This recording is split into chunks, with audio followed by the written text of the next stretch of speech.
President Mahama delivered his State of the Nation address yesterday. Is it a promise or your reality? Does it reflect your current circumstances, where people are turned away from hospitals to die because of the no-bed syndrome? Does it reflect your current reality, where you buy ECG credits and they vanish after there was a 30% hike in the tariffs? Will this change in 7 days, as the minister has ordered a probe? But in the no-bed syndrome, what is the probe really about? Probing a broken system?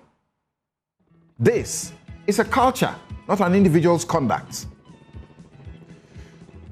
Does his State of the Nation reflect the cocoa haircut for the cocoa farmer?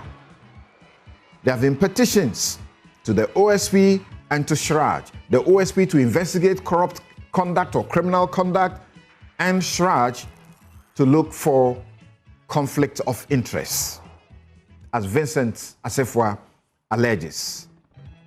Is that grave or just a sham, a false alarm, or really serious conflict of interest at the top in time of crisis in that place?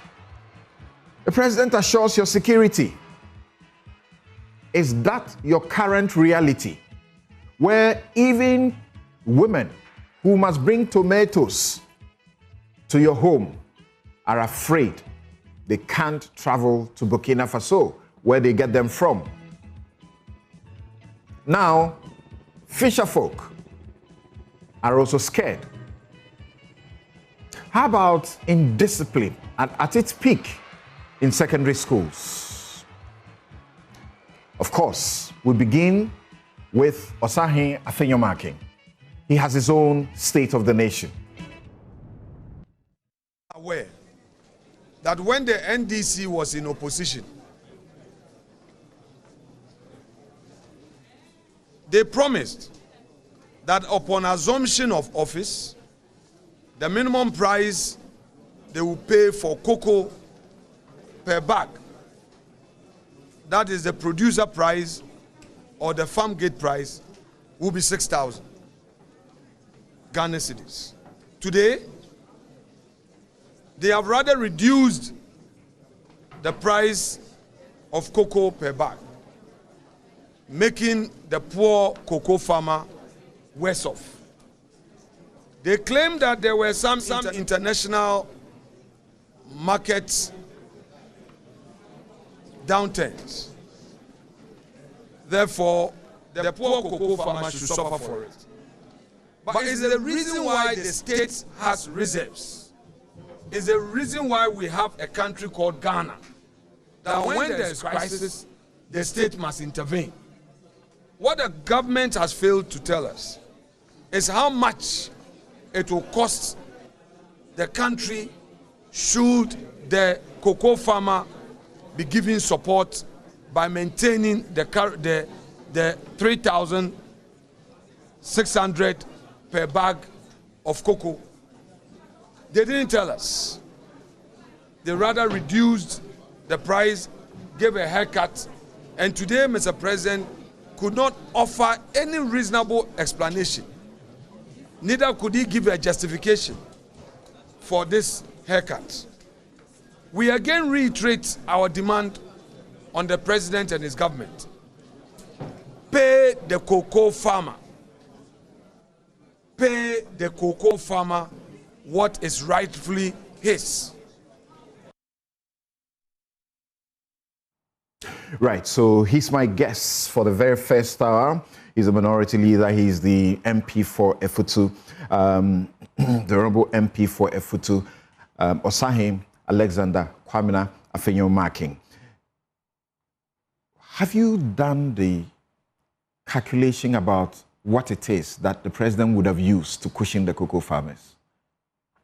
Well, thank you very much. Government itself has not been transparent on this matter. You may recall that out of nowhere, we were told that there was an emergency cabinet meeting when the minority raised this issue.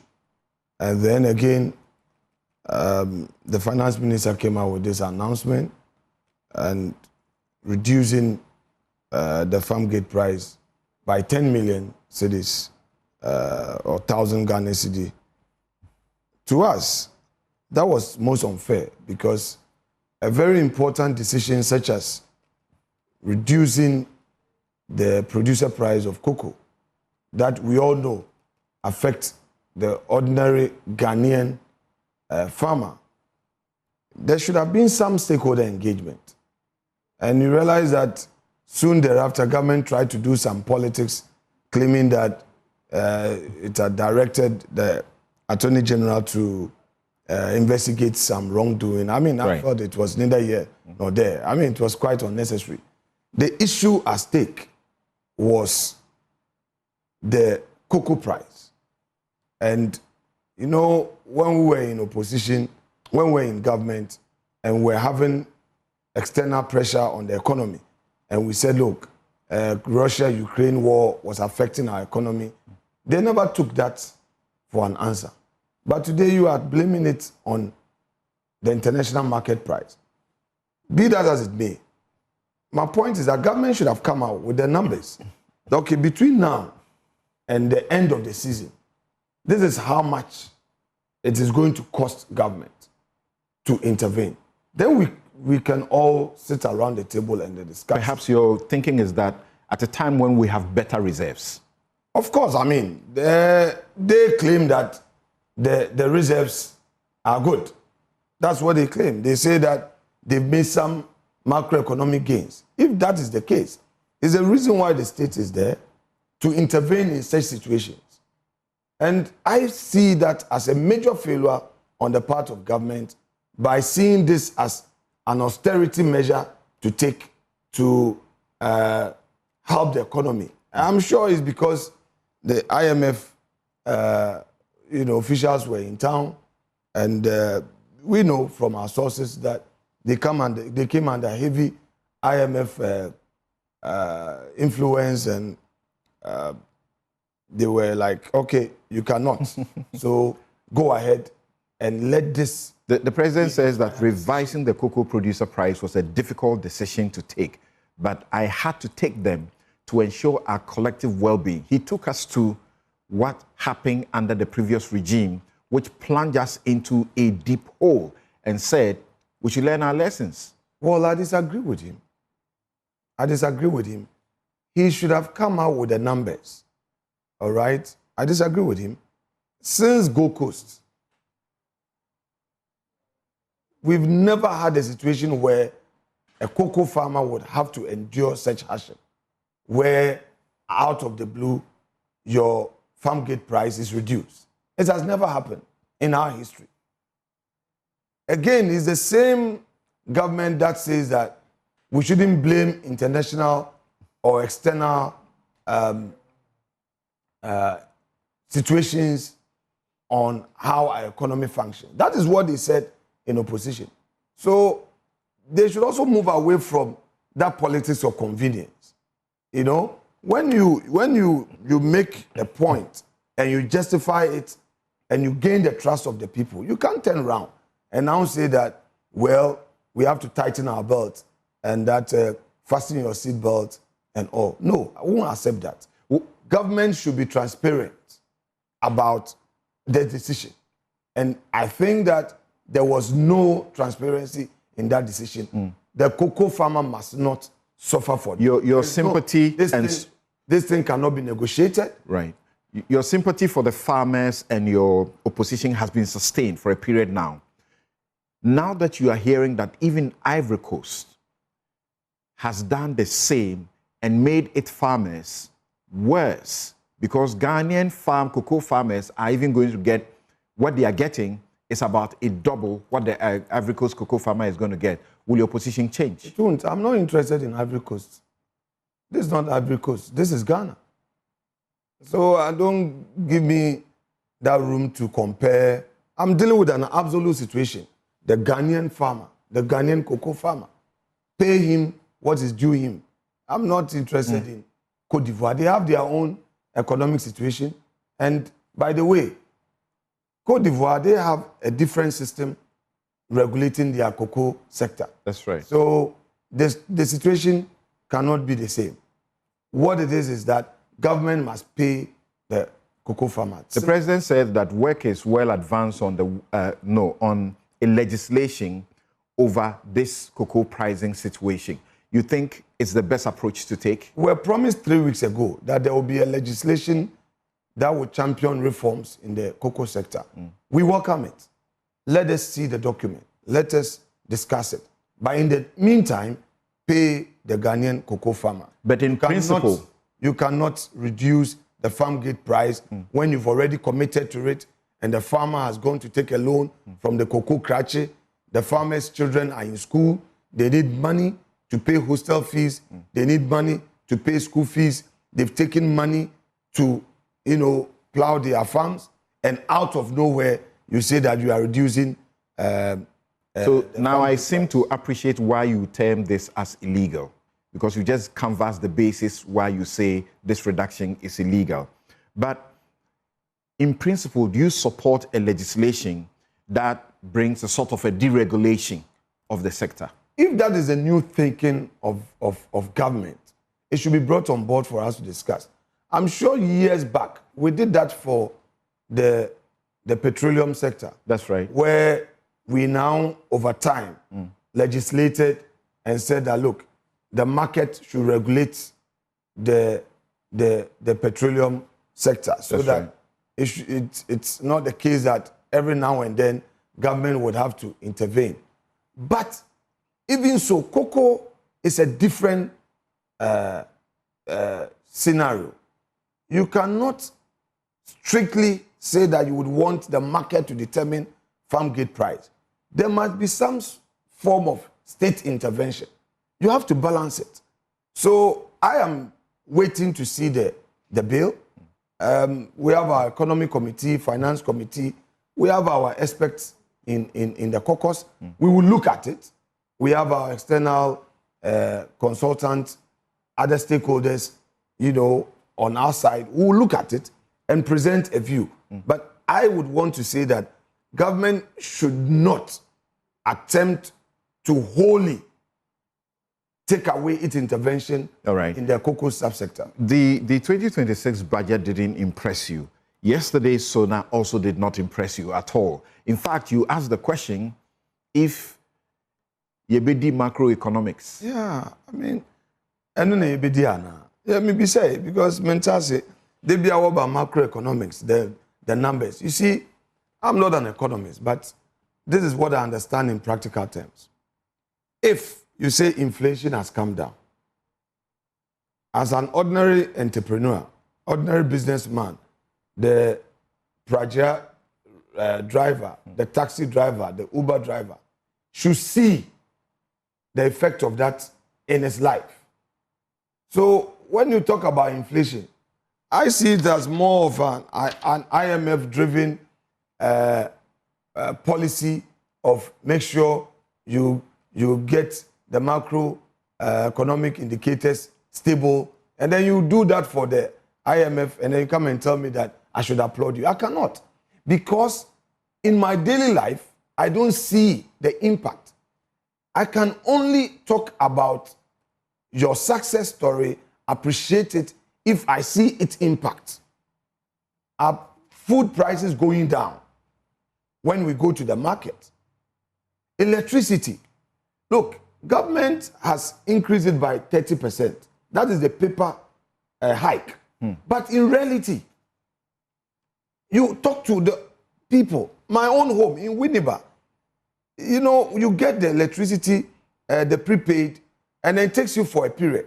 Over the weekend, when I went to Winneba, Sunday when I was about leaving, then my boy told me that we were using the genset because prepaid nasa. I said, prepaid that. Yet 3,000 Friday, Saturday. But I say, you have air conditioner now. What's the problem? I say, Chief, says you are the man or two. And I asked around, and I was told that that's what it is. Yeah, I had to write a letter formally. I had to formalize it, write a letter to the ECG in my area to complain about the vanishing credits. But they say that there's a committee, Jinapo has formed a committee giving them 7 days to investigate. The PRC have assured us that if anybody's credits have been stolen, they'll be restored. No. You see, there's a problem, very fundamental. It's the reason why I've consistently said government should push the reforms, continue what we started. You know, there was this reform program that President Akufo-Addo initiated, where these meters, you know, we have a lot of meters that have outlived its purpose. So you don't get correct reading. I experienced that in my own home, and I had to call them to come and change it. So that one is there. There are some meters that are not reading at all. So when you buy your credit, it consumes everything. I don't think that since January 2025, the NDC government has taken the reforms that we started serious. They are not pursuing any reform in the energy sector. And I'm saying that many Ghanaians, and this one is not NDC MPP, Samson, we need to face the reality. And that is the problem we, the political actors, have. We know the problem, but sometimes for political convenience, we allowed it. So from where you sit, this is actually not a problem that requires probing because it is a result of the tariff hike. Because when I reported, they brought their technicians to come and check. They checked everything and told me there's nothing wrong with my meter. There's nothing wrong with my wiring. So, nothing wrong. A tariff hike. You know, they promised that they were going to make life better. And yesterday, Mr. President said, oh, they've taken away e-levy. But you took away e-levy and brought D-levy, the energy sector reform levy, where we are paying a cedi, Ghana cedi, per liter of petrol we buy. So you've imposed a new levy, which is even more expensive than the e-levy you came to repeal. It is costing us more, and government is generating more revenue as a result of that, compared to the e-levy you claim it was a nuisance tax. So really, you've done nothing. Then, on top of it, you've worsened it by imposing a 30% tariff hike that the ordinary Ghanaian should pay. And in reality, it is more than 30%. Do you appreciate that they are taking bold decisions that will assist us in the future, as the president said, and that regardless of that, you cannot discount the fact that, for example, we spoke about inflation a while ago, now at 3.8% from 23.8% in 2025. In 2024, talk about the exchange rate, now also doing very well, or they've sustained it for a long period now. In December 2024, 14.7, now 10.65. These are real. Okay, so exchange rates, the cedi is stable, but what is the effect? Are you putting in incentives that will create jobs, that would help with job creation? I don't see any. I think government is too fixated on this Goldbod and using gold for reserves to stabilize the currency. And that is too simplistic a policy to be sustained. I don't see how government can sustain that. Because in the area of agriculture, look at the 2026 budget. No meaningful investment is being made in the area of agriculture. I've been asking the whereabouts of the agric minister, because he was quite loud. He made very strong arguments in opposition. And I'm saying that if government is that serious, there would have been enough, or there would have been sufficient investment in the area of agriculture. But they are fixated on this Goldbod thing, and all their energies are on Goldbod, abandoning other areas of the economy. They came to cancel the 1D, 1F. I've been asking the trade minister, what is the alternative policy? Look, Samson, I ask these because as a private sector person, these are the things that when I see, I can say, indeed, it's driving economic growth. I talk to my colleague entrepreneurs, and they are in a worse situation than before. Really? Because, I'm explaining to you, because government is not introducing any tax breaks for them. There's no incentive. They should mention a single incentive for the private sector since they came into office. Rather, GRA is always on their neck. I don't know whether they've come to your law firm, but they have been to my law firm. They do. Doing tax audit, and I'm not saying it is wrong anyway. Right. Rather, GRA is more focused on how to get taxes and chasing the few businesses that are pay around. Tax. All right? I won't say that chasing after tax is wrong because you need it. But then you should expand the frontiers and create an environment that would enable people to look. Instead of locking their money in any investment, they would think about using that money to produce, to do business.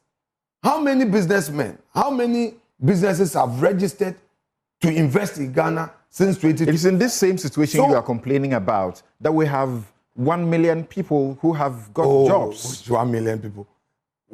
That's according to the Statistical Service. Unless you don't believe their statistics. Respect, I challenge Dr. Alassane to come and give us a breakdown.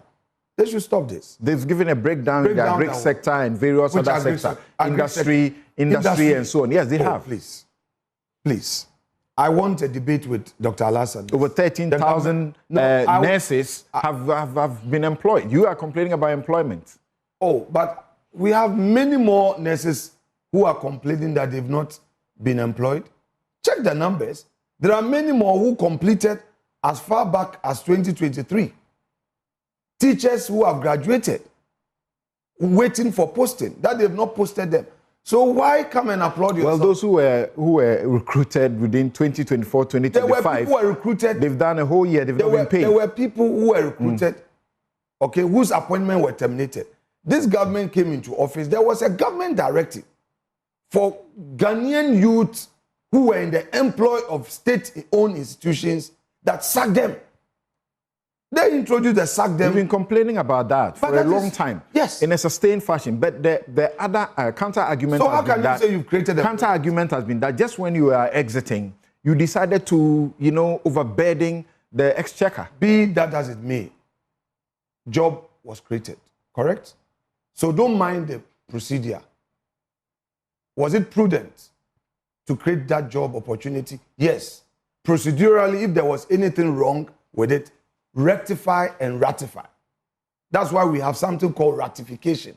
That is why we have something administrative called rectification. So you rectify the situation, but don't let the man who has been employed and is feeding himself, feeding his family, suffer. In any event, there were excesses in the implementation of that directive.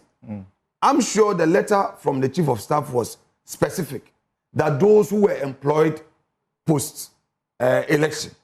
But the chief executives, heads of institutions, they went down to like 2017. People who had been in employment. If you go to Ghana Water, you go to ECG, Exim, Maritime Authority. I have a pile of letters in my office. Somebody was employed 2018. Somebody 2017. Has been in employment for 6 years, 7 years. They were all sacked. DVLA, SNIT, all the state institutions. We're not talking about the mainstream civil service or public service, but those commercial institutions that are state-owned.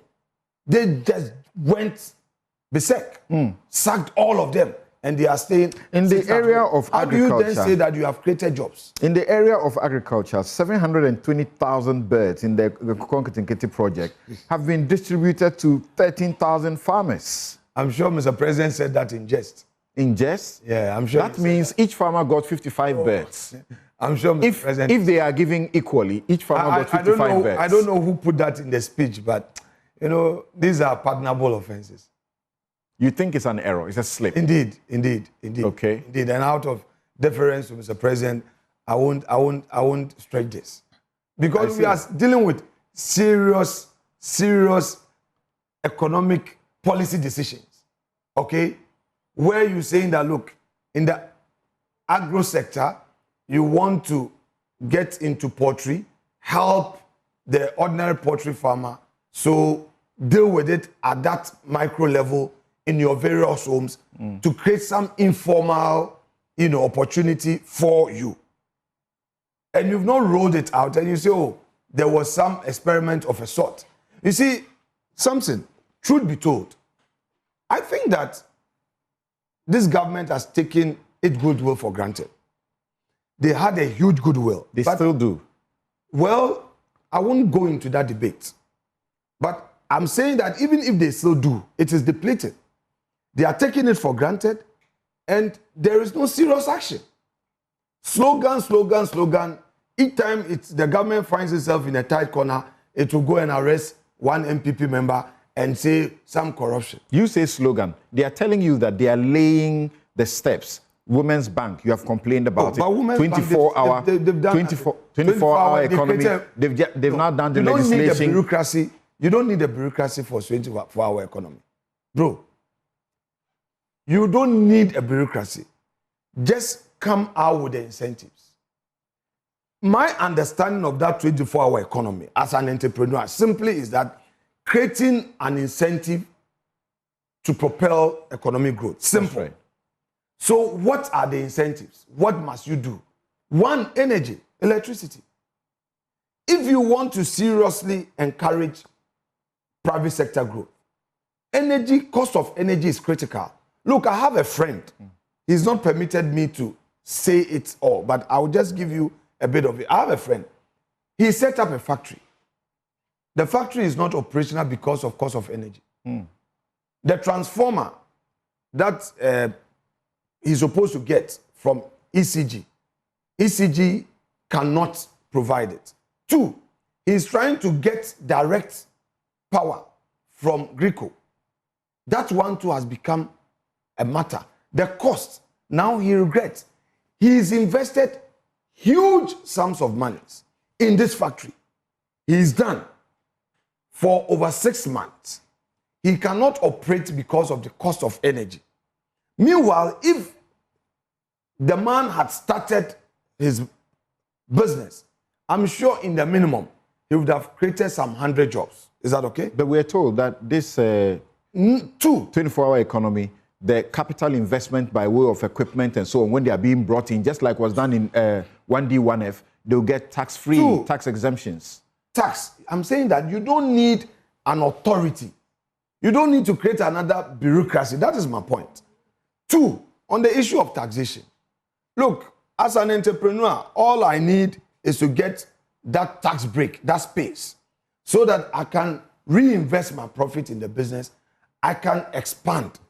If I'm bringing machinery, I'm bringing in raw materials, and it's going to cost me so much, what is the incentive? So government would have to look at it. I'm saying that you can announce this as a policy. The Trade Ministry can just lead this.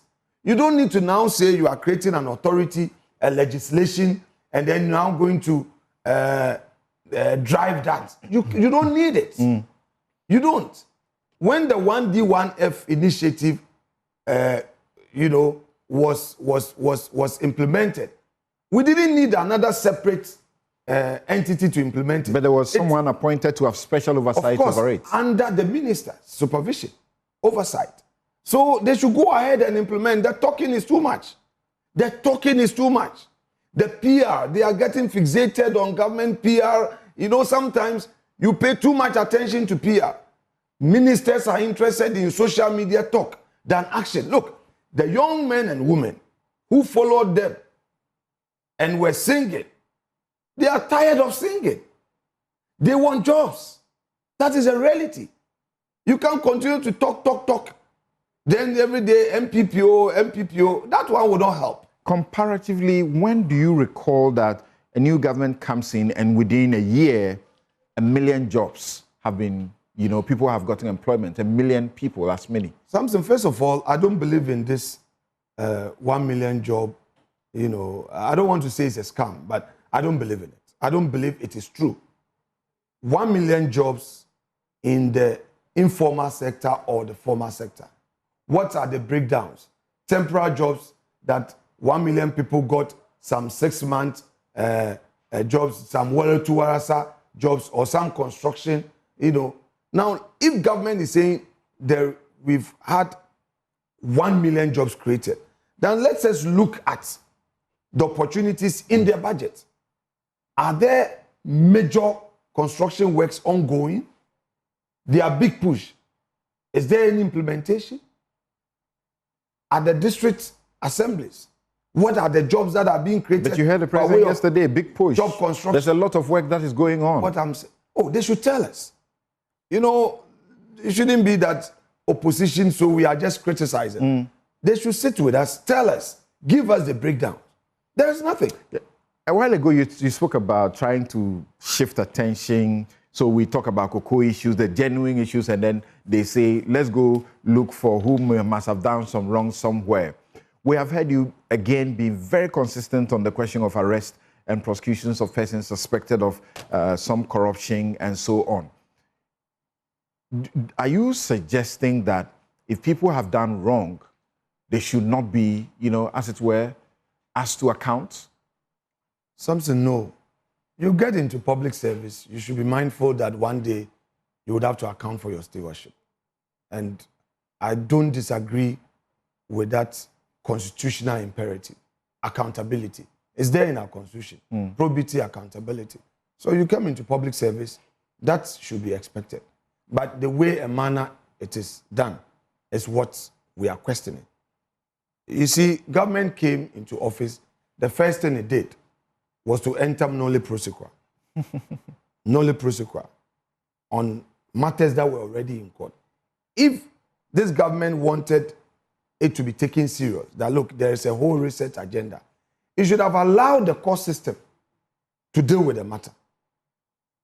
It should have allowed the court system. There's some of those people, they felt that they were being unjustly persecuted, what I'm saying, and so they needed to free them. What I'm saying is that if they are innocent, let the court deal with it. So that there is a judicial pronouncement. That was the first thing. And you know, Transparency International took that matter up, all right? You show signs of selective justice.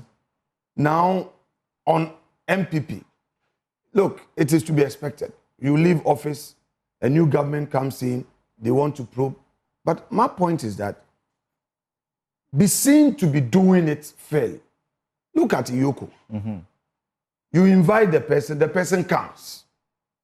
Then you say, I have detained you, or I've granted you bail, but bring property worth the amount of the alleged investigation. Who does that? So what's your problem? Is it with the detention or the bail amounts that are fixed? Rather bail conditions. Onerous bail conditions. And I see that as being one of the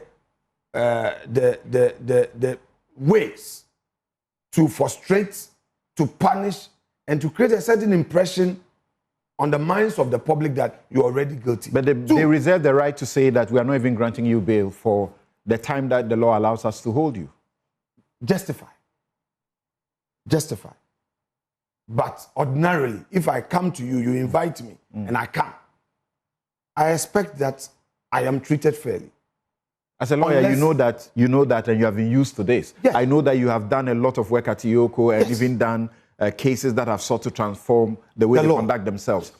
When your client is invited, you know that that invitation is literally an arrest. And that when they get to the place, there are two things that are going to happen. Either they're going to make an ordinary statement where they walk out, or they will give a caution statement and they'll be detained. So the legitimate expectation is that I will be treated fairly. The government of this whole argument is centered on fair play, equality before the law, not excesses that offend Article 296 of the Constitution. That, to us, is where we have a challenge. And then the Attorney General. I've had occasion to publicly and privately discuss this matter with my respected senior, the Attorney General. that it is not right to hold press conference to discuss a case and create certain impressions of guilt. His argument that, in the United States, it is done. But Ghana is not United States. The Commonwealth law practice that we have here and the nature of the Ghanaian society, if you go on this path, on the minds of people, the person is guilty. The person has stolen. And it doesn't help all of us as stakeholders, because if we don't end this vicious cycle of, you did it to me, I will do it to you, all of you are thieves. Out there, the ordinary Ghanaian does not trust the political so your complaints, political leaders. Your complaints, your protest over these matters, do you feel that they have been listened to? In all fairness, to some extent, they've toned down. But again, they are still, in their game. I mean, which is which? For me, it's either they've toned down or they've not. But they've not ended it completely. Why? Where I sit, I do a lot of the engagement, and we have seen you make some of the interventions publicly. People are being arrested. You are the one in the evening at NIB securing their, release. Reverend Tim Fojo, you are the one that marshals your mighty minority to the place. Literally, fiscally block, states from being able to operate. Various other places we see you do that. The phrase "stop the state from operating." That one, Samson, I think that's too much. I think that, to be fair to them, there has been situations where the engagements have yielded positive results. And I must also say that they have somewhat toned down compared to when they came into office in the early days. But what I'm saying is that let's have a rather fair system where the person will not think twice appearing before you. For instance, Gift Your Worry. We spoke to her. That come. She was out of the jurisdiction. And there was this issue, they need her and all that. She came. Something that they did, that I told them that, look, you've done well. There were officers at the airport, waiting to arrest her. And they stopped it. And the lady herself walked to NIB. I said, this is fair. Over a weekend, they wanted to hold her. We spoke to them that, look, the person came in all the way from abroad. She walked to your office. She has a lawyer. Why keep her? Grant her bail. Let her appear the next Monday. They did it. And she appeared. She's in court. You are prosecuting her. And she's standing trial. Nobody is complaining. Okay. So I'm saying that if we continue on that path, because governance is not ending today. We are building a democracy. And you never can tell. 2028 is another election year. Yeah. So in all of these things, we heard how you make an intervention and you give a guarantee sort of with your name. You give a guarantee and you're able to secure the freedom of your people. And people have asked the question, it's the same way that you made a promise that you will ensure that Ken will be here. He's not here. Okay. So in the Ken Ofori-Atta case, he brought a medical report. And at the time, OSP needed him, and then the discussion was to give him up to May so that he finishes the procedure and come. That was the representation I made at the political level. But soon thereafter, I think things got out of hand because of the declaration of he being a fugitive, and then the matter became a purely legal matter. I took myself out of it because lawyers were then handling. Okay. So, yes, I made a political commitment, and that was what I said, and I'm not running away from it.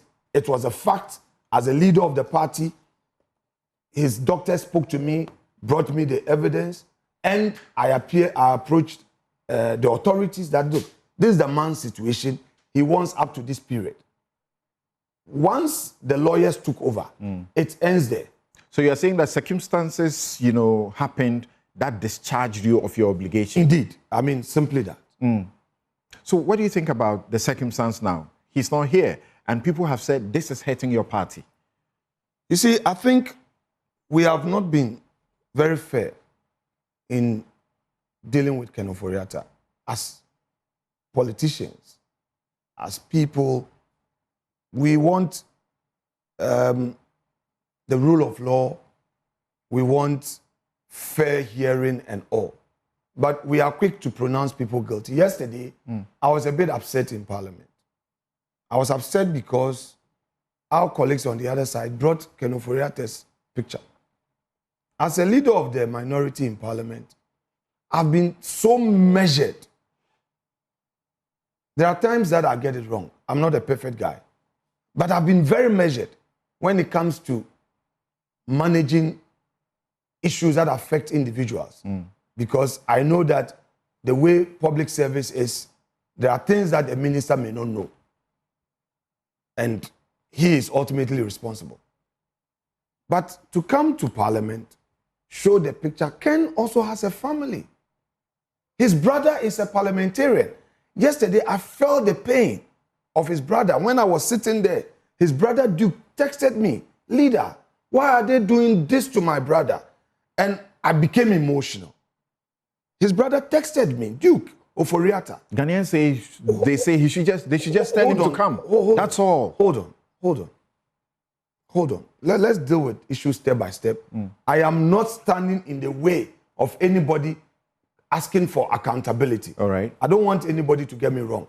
I am talking about the way and manner we are going about things and the way some people used Parliament to crucify him.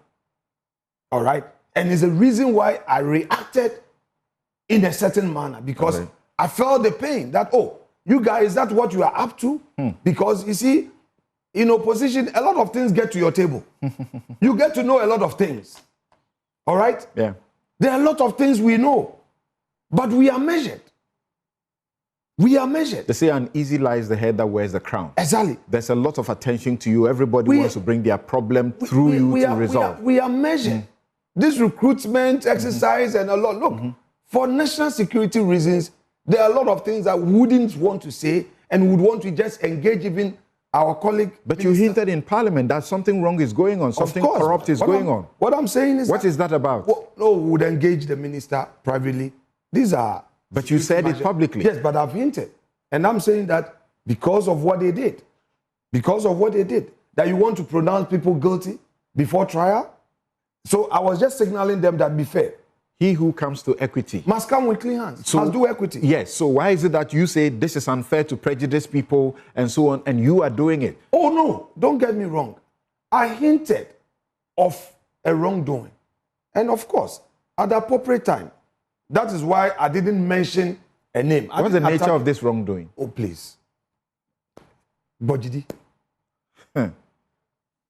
So, let's quickly look at this. The way time flies, the Chief Justice removal, Justice Tokono, I could tell that was such a faith-shaking, situation for you, and you felt so hurt about it. No. To the point that you went all gun blazing at the judiciary, a place where you earn a living. Oh, my Lord Bafubone is my very good friend. I don't know whether he still sees me as his best good friend. But, you've used this phrase, uneasy is the head that carries the crown, right? I don't do things personal. I'm the leader of a caucus, and I'm to take charge of caucus decisions. People should look at my reaction in the broader context of upholding rule of law, ensuring institutional independence, and not limited to a personal agenda to fight for a hero who is fallen. No. I believe that the way and manner that the whole exercise was carried was most unfair. To the extent that even today, cases that her ladyship, the Chief Justice Tokonu, took to the Supreme Court have not been listed. There is no expeditious trial to at least deal with the issue. Sometimes the fault is on the part of the lawyers. You know if the lawyers have pushed it. In the Court of Appeal, in the Supreme Court, you and I know that often you have to push it. There'll be the devil's advocate on this, I agree. But I'm saying that the judiciary appears not to be in a hurry to dispense justice. And that is most unfair, considering the gravity of the matter and its constitutional implication. You see, Samson, it is today, there is a tomorrow. I will not say MPP, 8 years, everything was perfect. It couldn't have been. But this administration is to pick up the pieces and improve upon it and say that, look, this thing happened yesterday. We will not allow it to happen today. We'll make things better. People are looking for you to be consistent. That's what they want. So that if you say she's being treated wrongly, they wanted to have heard you say a similar thing was done to Charlotte and her deputies. That was wrong. They want you to look at it this way and say, oh, Justice Bafuboni has just also given a ruling. In fact, you had concluded that the EC and her deputies are gone. And here they are. They've not gone because the Chief Justice is the one that has saved them. The same Chief Justice that you call names. Oh, you think so? First of all, I've not called my Lord Bafuboni names. I've not called him names. I have had concerns about the way and manner the judiciary itself, the Supreme Court, allowed themselves to be used as a vehicle to oust one of their own. I've told them privately and I've told them publicly. I've not changed from that. But I've not called him names. You've called the judiciary to shameful animal farm conduct with the Pandai ruling. So and then when they overturn it, you go to praise them. Okay, so people are looking for the consistency. So don't take me out of context. I singled out the conduct of the High Court judge in Tamale. I singled him out. Listen, you go to court, parties appear before you, you say that your ruling is ready. Then you just make a pronouncement. You promise them, come Friday. Friday, they are sitting in your court, and then from nowhere, they say, my Lord is indisposed. Meanwhile, you are in the office. And they say he's not in Accra. He's not in Tamale. He's being called to Accra. Look, I don't want to go there. We know what we know. But I remember Donald Rumsfeld said, there are some known unknowns, and there are known unknowns. There are things that we would not want to discuss in public. So let's leave it there. I wasn't wrong at all. I knew what I was saying. But let's leave it there. You even let the CJ visit you. Oh, but he's not decided. He's not saying he wants to. He was doing that around. But we were asking if he was doing a thank you tour. He was upset. I said he was on But that was most unfair. But he was on a thank you tour. He was on a thank you tour. He was thanking the stakeholders. Was there anything wrong with thanking the stakeholders? He was on a thank you tour. Samson. You are happy about the overturn of the rerun for Pandai? No, but that decision had a problem. So it was not, I mean, I didn't see it as an extraordinary. So it is wrong if it does not align with your caucus? No, not that. Don't get it wrong. We look at it case by case. It's not that we want everything to go in our favor. No. We look at situations case by case, Samson. Right. And if we criticize a decision, is there anything wrong with it? Our friends did worse things, didn't they? The wrongs you have found in the Article 164 process, what are you doing as leader of your group or a leader in Parliament to change things? Well, I think there's a whole constitutional review committee. The report is out. The Attorney General has written to us. In our caucus, we set up a committee working with the party. So I'm sure very soon our position will be known, will be made known. we presented a position to the committee, right. And then now that there's a whole legislation that is going to be kicked in, you hear from us. I want to find out about your transition from majority leader to minority leader and how it feels now in the House. But just one question. In Ken's situation, will you advise that he comes down? Because it is said that it's hurting your party, and you have been preaching that everybody must support your party to make it win power in 2028. I think Ken has his lawyers who are reviewing his case. He has lawyers in the United States. He has lawyers in Ghana. And he subjected himself to a judicial process. At this point, it's not about a personal view. It's about the person having taken a judicial step. Let it run its course. Isn't the simple solution he coming to the country? That's all. But the law also allows trial in absentia, doesn't it? The law also allows trial in absentia. So his coming in or not coming in, like what my Lord Apau said, that in proving a person's guilt, the accused does not play any role at all.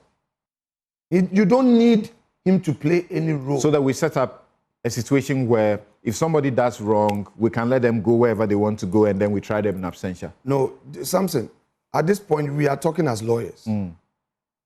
My respected senior, the Attorney General, then as a professor at the university, took up the Tagore case. When all lawyers had given up, he took up the Tagore and Issa Abbas case, right, and pursued it on appeal. And that judicial pronouncement is still profound, okay? Where the lords, the judges at the Court of Appeal had the occasion to make very profound statements to the effect that in prosecuting a matter, the accused person does not play any role. It is not about what he has said. It is not about his physical presence or otherwise. It's about the prosecution proving essential ingredients of the offense, leading evidence, that evidence establishing a prima facie. At that stage, the accused person would have participated by having their plea taken. They would have counsel who would do a cross-examination. All of that, what I'm saying that if an accused person decides not to take advantage of these rights, all right, enshrined in the Constitution, the law would have given him that space already. All right, so let's not belabor that. I wanted to know your current circumstance. It must feel quite, that's like a difficult one for you. Well, of course. Your new reality, how are you coping with it? Oh, nothing too strange, nothing too new. It's rather quite involving because, you see, our party is a party of peers. In Parliament, you have your colleagues who are experts in their own rights. You cannot say that merely being the leader, you want to take advantage and do as you please. You cannot. You are the first among your equals. You need to do a lot of consultation, get divergent views. And the party outside Parliament, especially our Council of Elders, Samson, they don't rest. They are very active in this governance process, and you need to get their views. You're having your say, the majority is having its way. That's a major difference, a marked difference. Yeah, but sometimes they try to rush things through. But I respect them. I also don't envy Ayariga. Sometimes I've been there, so I know the situation he finds himself to do a pushback. Perhaps my final question to you is that you've been accused of engaging in populism and obstructionism rather than constructive scrutiny. Okay, I'm constructive. I'm not obstructive. Populism, I would accept it. It's part of politics. You must be populist to rally people behind you. A politician who has no populism blood in him cannot survive. So populism, I would accept. Obstructionism, no. The ministers of states, each one of them, if they would come and talk about Afenyo-Markin, they would be, and they want to be very honest, they would tell you that I am the most constructive character they have ever encountered in that chamber. Look, because I have been there before, I know how difficult it is to govern. I was majority leader in a hung parliament. And I will not do anything to undermine any minister. All right. Look, sometimes before I come out publicly to make a statement, I engage them. I won't take anybody out. Ask them. And any interview, ask them. I will tell them, oh, bro, this thing has come to my attention. What do you think? What is it? They would explain. I say, okay, you know, this is our position. It's not personal. And I move on. Because that relationship was well carved between Atu Forson and I. Atu and I relate way back. But when he became minority leader and I was majority leader, there was an understanding between us that keep friendship, do your job. And I enjoyed it. Anytime I needed Atu's assistance and I would call and he wouldn't pick, I understood that to mean I disagree with you. People have understood you to have an admirable posture when it comes to the question of loyalty. So maybe perhaps my very last question will be, this role, national role that you have on you, it must be affecting local development for your constituency, a futu, or rather it's a benefit. And how do you see Bawumia leading you to victory in 2028? God willing, he would win. I'm positive about that because his own posture after the election tells me that he's more than ready to get everybody on board. In politics, your ability to win is first putting all your own house in order. Of course, there are people who may not want to align with him. But any serious party member looking at the man's posture has no choice. If you love the party, that is our leader. Let's all rally behind him. He has a clear vision for the country. This is digitalization talk that people rejected. As a student of AI, I'm pursuing a program that is AI-based. And I look at it and say, wow, this is what the man was talking about, that the country did not understand him. But perhaps, as we move along, this vision of creating a digitalized economy would be appreciated. Let us give him the chance. He's been vice president. He's gotten the nod of the party. That is what we have. All right. And any serious party member has no choice. I have no choice. My loyalty is to him, to the party, his vision. And that is my commitment. And the action will speak louder. Thank you very much. That's Osahen Alexander Kwamina Afenyo-Markin, who is the minority leader in Parliament. And of course, I know many of you are still expecting me to ask a question I had asked him the other day, but he answered it sufficiently. We have heard the General Secretary also come to say that he's not under siege. There's no plan to remove him. And you've heard even the people who are being named as those who are potential in line to take over from him. Some say there's nothing like that. So I think we can put that to bed. Thank you so very much for making time to join us here. It's a pleasure. Right. Wish you the very best. Thank you so much. Right. Thank you. We'll be right back. This is Newsfile.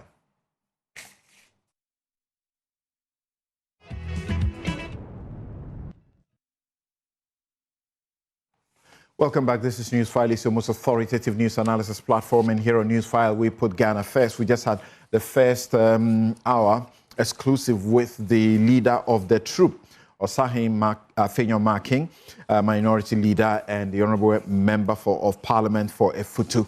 And this show is brought to you by Bank of Africa, strong as a group and close as a partner, MTN everywhere you go. HSC University, educating ethical and entrepreneur leaders for Africa. Robert & Sons Optical Services, your comprehensive eye care service provider for 33 plus years. My Way Insurance, dial *165# on MTN to join My Way today. Syntax tanks, it's strong, it's tough. Safari Valley Eco Park, bringing you closer to nature.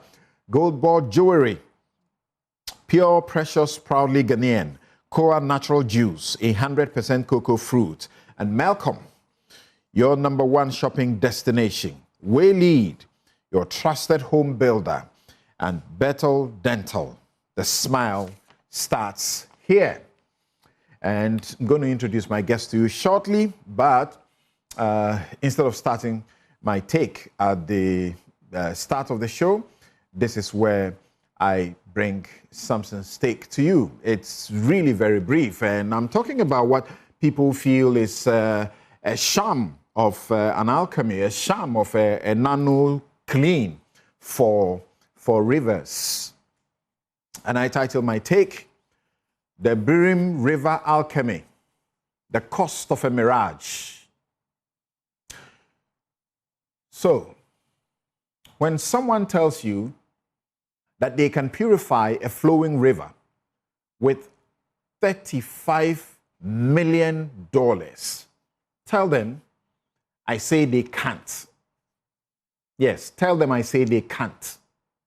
A running river cannot be purified except the pollution is stopped and time is allowed for the poisons to be flushed out. Nothing else works. That's not me speaking. This explosive reaction from Kofi Bentil perfectly captures growing public frustration with the EPA's proposed ionic nanocopper technology. His argument is as much about fiscal sanity as it is about environmental science. Bentil rightly asserts that academics in public office must be keenly aware of opportunity costs. Every dollar spent on an unproven miracle is a dollar taken from a viable solution. He questions the wisdom in spending scarce funds without a proper value for money evaluation, especially when the cost is a staggering $35 million for only one river, which he thinks inevitably will make the water bills unaffordable for Ghanaians. Like Bentil, the whole idea makes no sense to many. For as long as the source of pollution remains unchecked, that source is Galamsey. But beyond the economics, the warning bells by other experts escalate the concern. Dr. Ekpo Enyima-Aka points to this technology as a cosmetic fix by acting as a flocculant. He says, a flocculant. He says it merely causes heavy metals to clump and sink to the riverbed, leaving them as a toxic secondary source of pollution. They will be stirred up.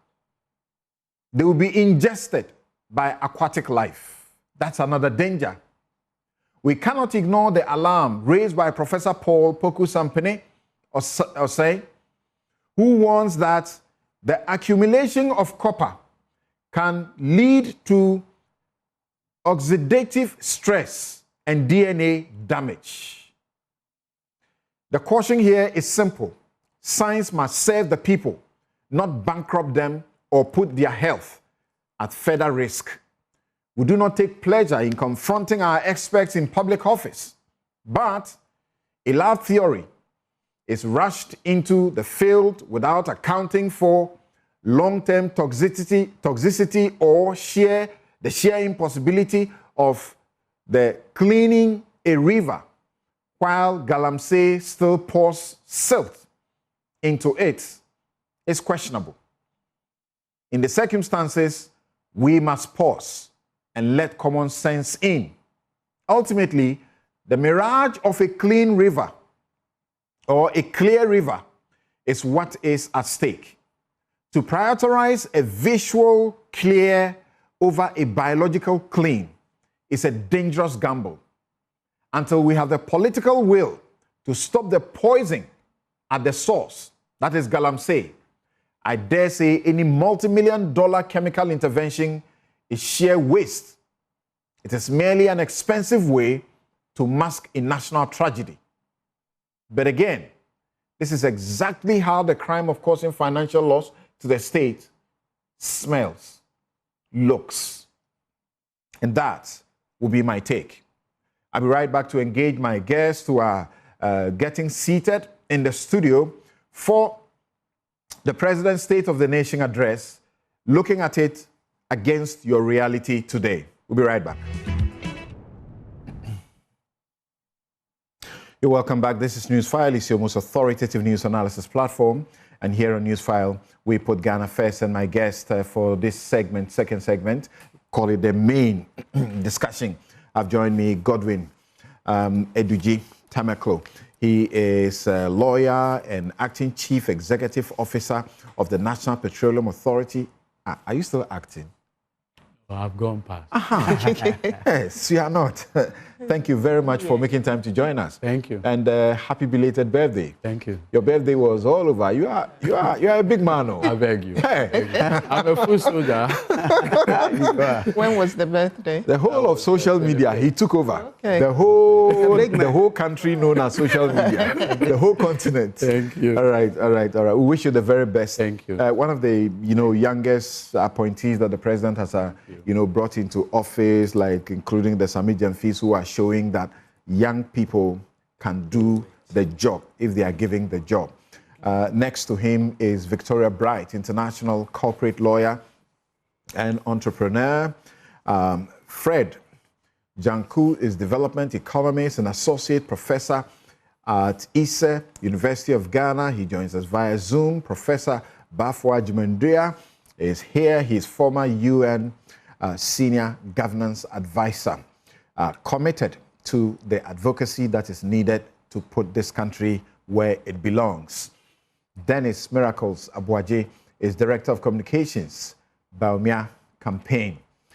So, thank you, ladies and gentlemen. Good morning and welcome to Newsfile. Good morning. Right. So, the President has been talking to us yesterday, and he's been churning out the figures that you can't help but be excited at.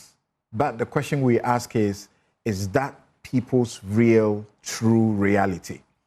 First, let's listen to the President briefly and then come to the studio.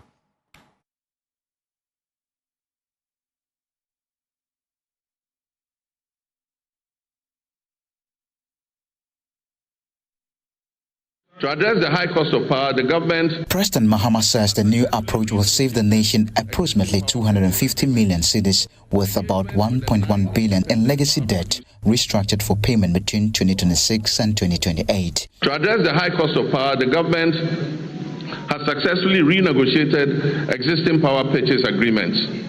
Engagements with the 9 independent power producers have resulted in a 250 million immediate savings and 1.1 billion of legacy debt restructured for payments between the period 2026 and 2028. These revised agreements will be submitted to Cabinet, and I'm pleased to inform you, Mr. Speaker, will be brought here to Parliament for ratification. The President also recounted that the country's energy sector had been plunged into a serious crisis in early 2025 as a result of financial constraints. Mr. Speaker, in January 2025, we inherited an energy sector on the brink of collapse. That had been precipitated by a severe financial crisis. The sector was burdened with a staggering debt of 80 billion Ghana cedis. President Mahama also disclosed that the Tema oil refinery has been revived, with the company beginning the processing of crude oil into petroleum product for the first time since 2018. Mr. Speaker, I'm also pleased to announce to you that Tema oil refinery is back. I'm pleased to inform this August House that for the first time since 2018, the refinery has commenced processing of crude oil into petroleum products again. President Mahama further noted that the government between January and December 2025 settled all outstanding gas invoices owed in the energy sector. Between January and December 2025, through carefully coordinated policy actions, the government settled all outstanding gas invoices that were owed to ENI and Vitol, amounting to approximately $500 million. The president also announced that 200 out of 400 targeted communities have been connected to the national grid under the Rural Electrification Program. Under the Rural Electrification Program, 200 out of the 400 targeted communities have been connected to the national grid, with a further 100 at various stages of completion. The national electricity access for Ghana today stands at 89.05. We are committed to ensuring that every Ghanaian has access to reliable, affordable electricity. Those hardships on its citizens. We've just begun to emerge from the most devastating economic crisis in our nation's recent history. This crisis was triggered by general financial indiscipline, huge deficits and massive debts that were occasioned by persistent and budgeted expenditure to meet the ends of convenient politicking. In the last week, we have had to take the painful but necessary decision to revise the producer price of cocoa to achieve competitive pricing and resolve the acute liquidity challenges in the sector. Mr. Speaker, failure to do this as others did and left a debt of 32 billion for this government to pay. Failure to do this would have meant borrowing billions in borrowed funds. Mr. Speaker, this unplanned expenditure would have taken us right back to the very devastating economic problem we have only recently begun to escape. So, Mr. Speaker, while fully understanding the concerns and protests of our farmers, I can firmly assure them that the reforms announced by government will see a total transformation of the cocoa sector. And it will guarantee them a fair and transparent price that enables them to meet the cost of producing the commodity and making decent margins. Our reserves currently stand at $13.8 billion from $9 billion at the end of 2024. This covers 5.7 months of import. A key driver of this development has been the establishment of the Ghana Goldbod. By formalizing gold exports, we have reduced smuggling. We have increased recorded exports in the artisanal and small-scale mining sector from 63.6 tons to 103 tons. And we've channeled that foreign exchange into our economy. Mr. Speaker, when the cedi stabilizes, imported inflation falls, businesses can plan better, and household incomes improve. Mr. Speaker, as global uncertainty grows, it is necessary for us to reduce our country's exposure to external shocks, break the cycle of economic downturns, and safeguard our macroeconomic stability.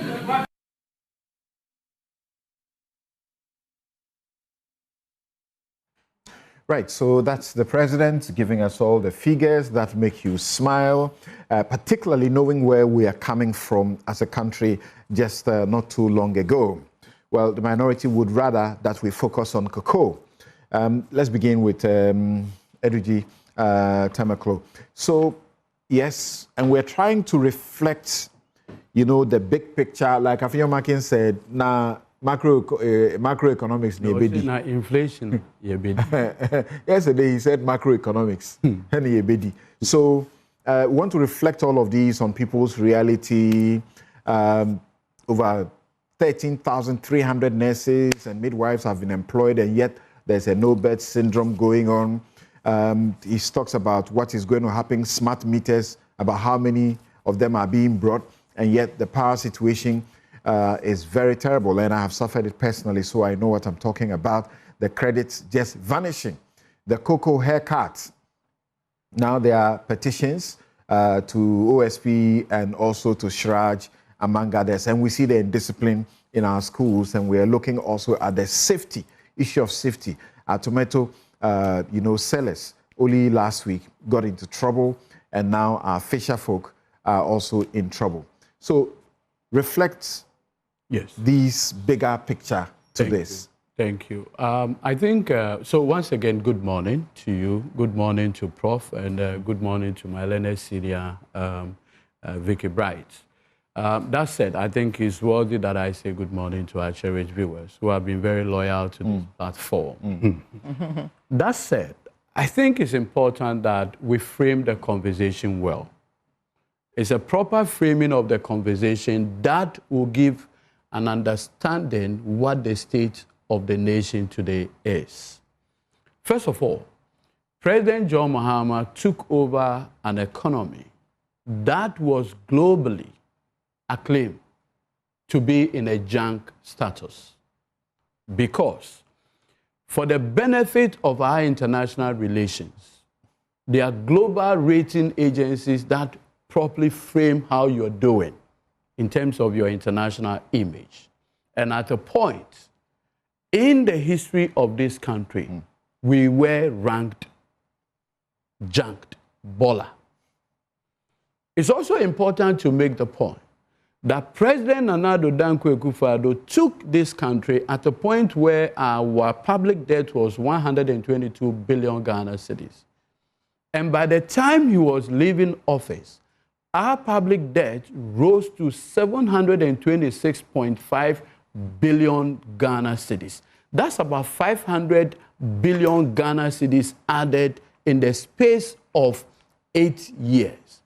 It's also important to make the point that we had a situation where post-structural adjustments, never have we seen inflation get to the point where we recorded 54% inflation.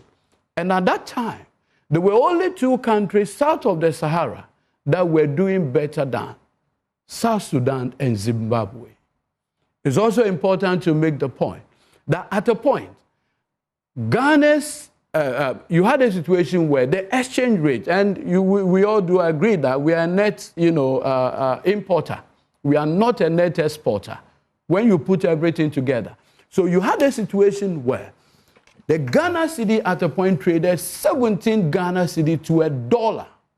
That was the state of affairs that President Mahama took this country from.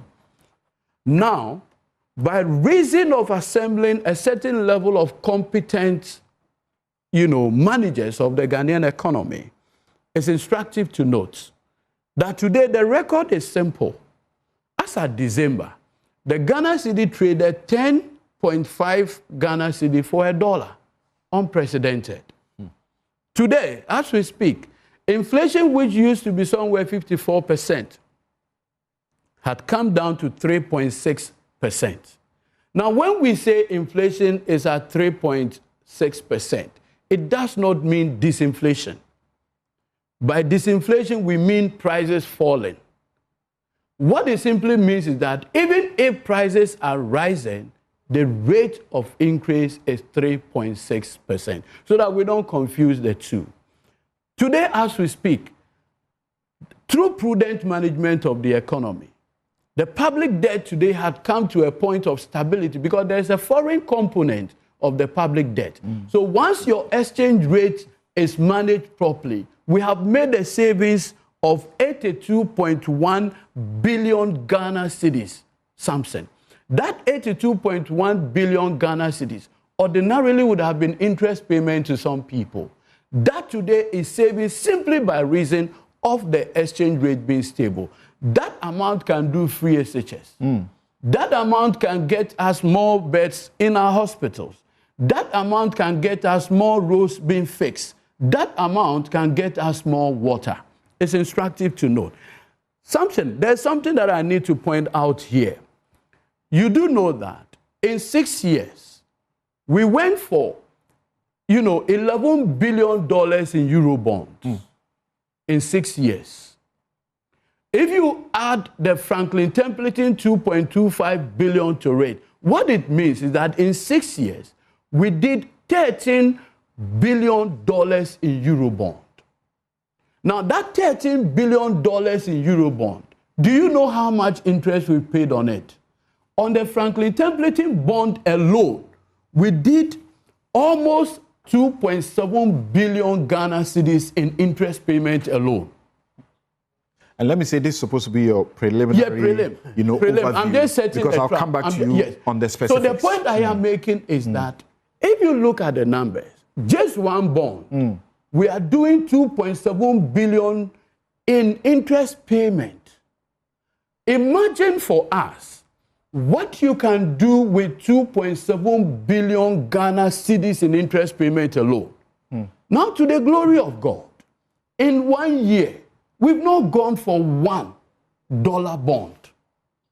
What we have done through innovation, ingenuity, thinking outside the box, Goldbod alone has done, in terms of forex repatriation into the economy, $10 billion at a cost of 200 and something, million.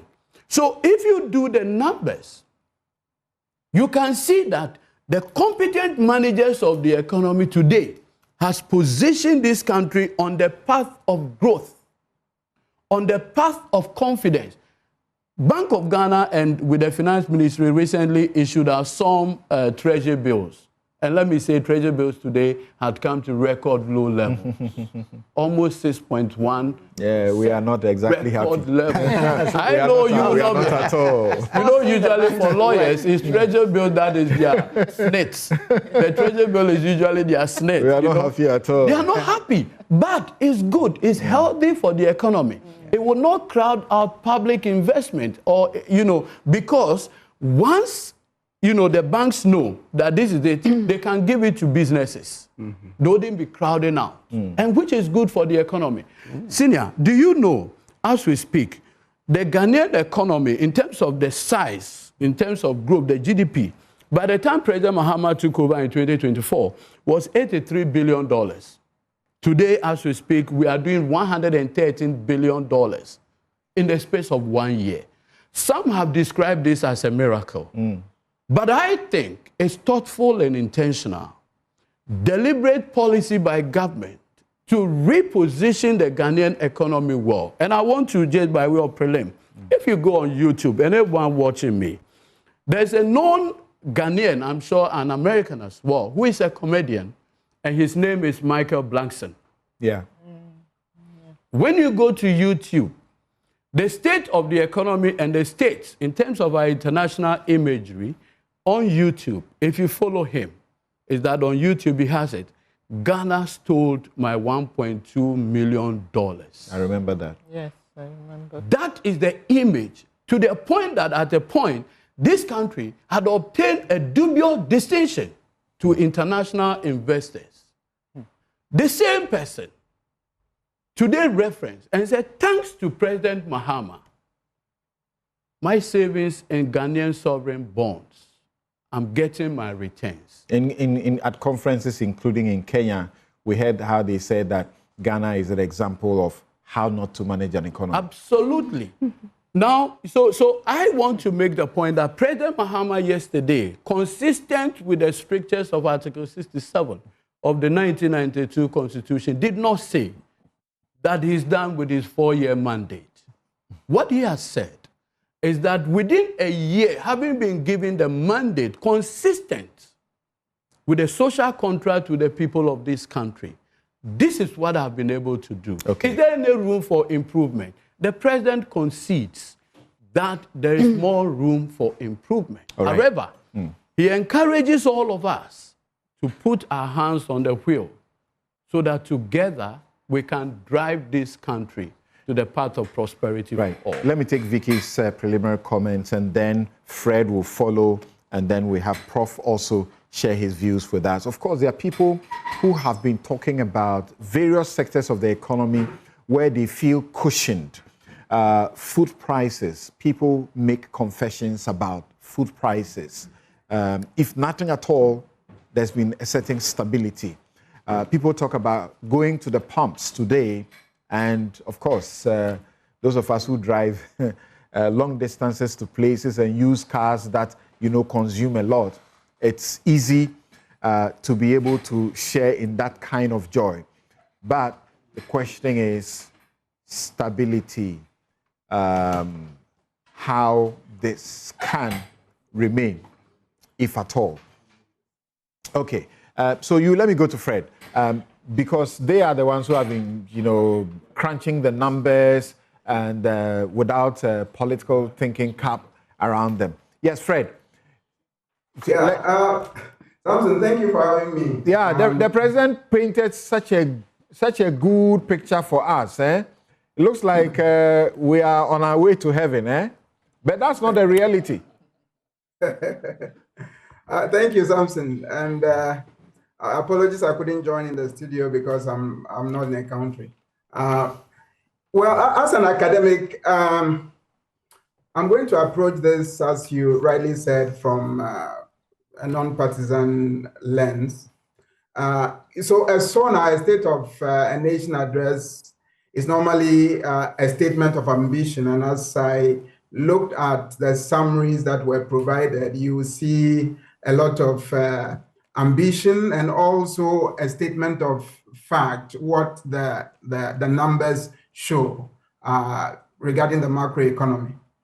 But, the analytical question, however, is whether what we are seeing is sustainable. Remember that when we talk about a reset, which is what we are talking about, what the government talks about, what the president talks about, it paints a picture of restoring macro stability, right?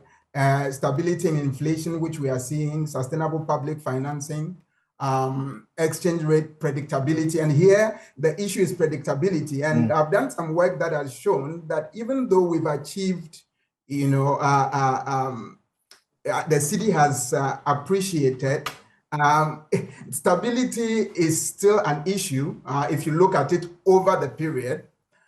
We've seen renewed investment confidence, which is good, which is part of the macroeconomic stability that we're talking about.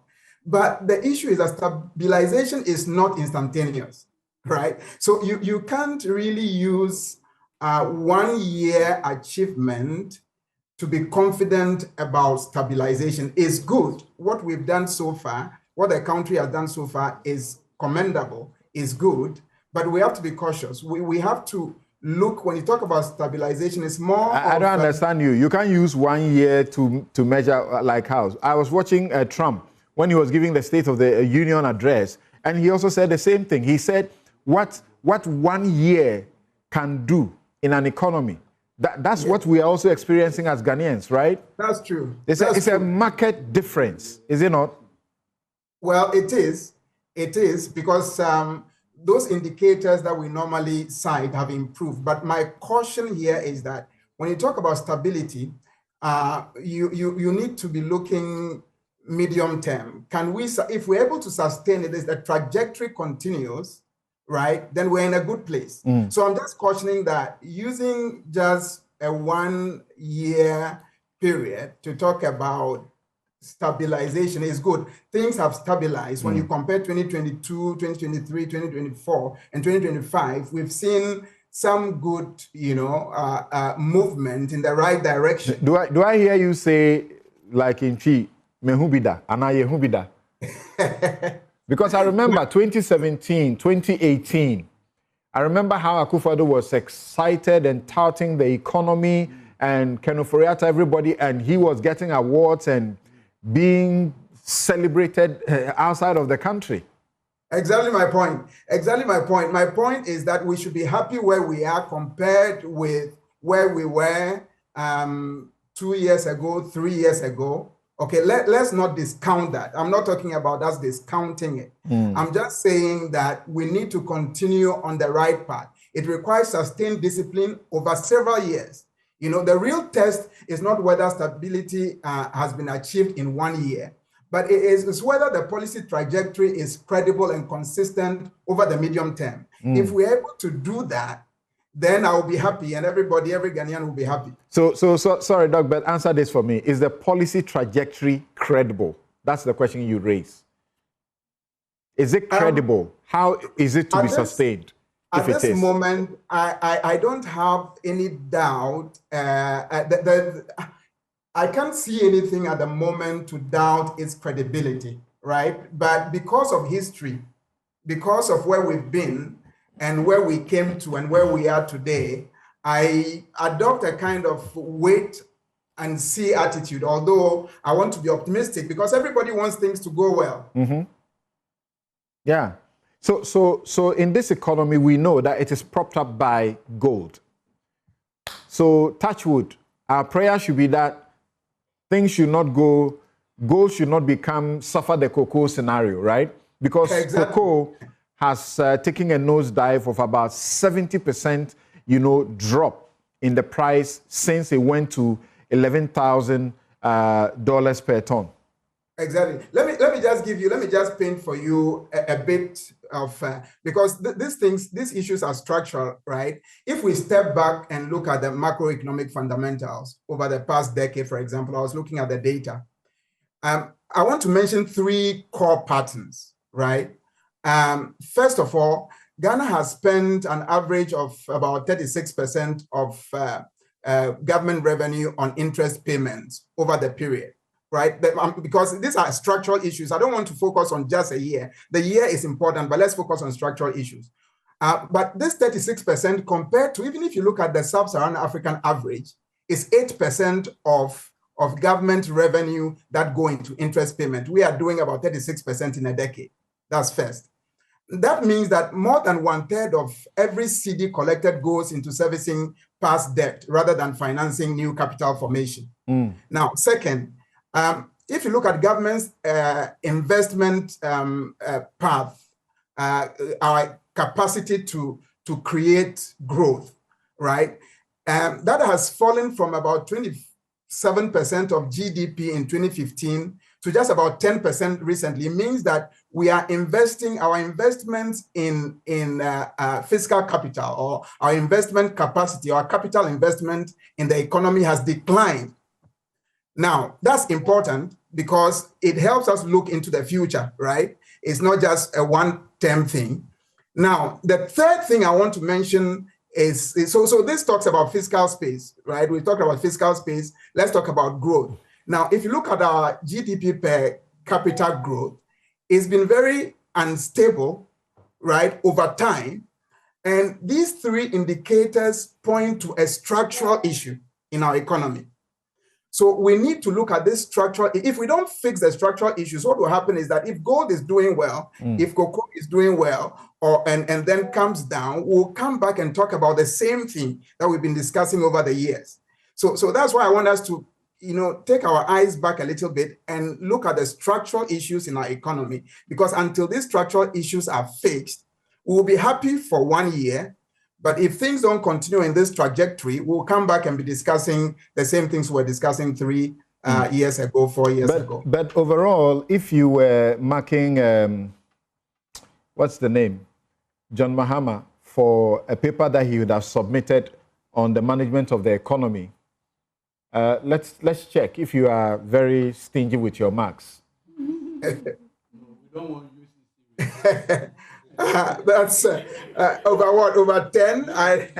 I mean, so, well, I mean, if we're looking at macroeconomic stability, at least you want the core indicators to be pointing in the right direction, right? Your exchange rate, your inflation rate, fiscal space, all these things. They're on point. For now, they are pointing in the right direction. So I don't want to give a score now, but I will say that we are so far in the right direction. Let's sustain it over a long period of time. Look, to be able to structurally transform, you must be growing between GDP per capita of between 4 to 6% over a long period of time. When I looked at the data over a decade, we are doing about 2.3%. So that's not good enough, right? We need this to continue growing at about 5 to 6% for about 20 years. Then we can talk about transformation. Okay, thank you very much. Hold on there for me. Yes, Vicky, what's your general view? And welcome, Dennis. Yeah, good morning to your viewers. Dennis is a cocoa farmer. Oh. As for him, No, by force. As for him, on Teshe, once the cocoa is not solved, once the cocoa price is going down, he can't just be a miraculous cocoa farmer. I know. I mean, I'll send you the GPS. He tells you exactly where his cocoa farm is with specific. You know, the description is in the sea. Yeah, please don't doubt I don't just own it. I don't doubt I work with the right. Yes, Vicky. Okay. I think my view is more or less the same as everyone's view. That, you know, the president presented us with a stabilization narrative. And we can't deny that. I mean, our currency is stronger. We have lower debt ratios, higher reserves, lower inflation. Correct. You know, the gold exports have been institutionalized under the Goldbod, and the cocoa sector reforms will be presented. So I think we'll hold our horses a little bit on that to see how that's meant to be operationalized. So what we are all hoping and praying for is that the reforms don't just end up being fiscal corrections following the extreme difficulties that we found ourselves in not too long ago. But they operate in such a way that in the long term, they prevent a relapse, because that has been a trajectory. We do well and then we go back. Right. You know, 2 steps forward, four steps back. So we don't want that. So we're all hoping and praying that this time it stays. You know, it stays. So yes, the government's macroeconomic recovery, I think, is very commendable. But unless these fiscal discipline, export diversification, energy reforms, and enforcement independence are locked into our systems, they have to be locked into our systems, then the recovery risks become what I said. They become cyclical rather than permanent. They are not structural, and that is what we want, which is what my colleague was talking about earlier. The question is if you have faith that we could get to the place that you are projecting. I think so. I think we have to. We don't have a choice. I mean, if we are to move this country forward, we have to get to that place. Or perhaps it's because the IMF is sitting over us.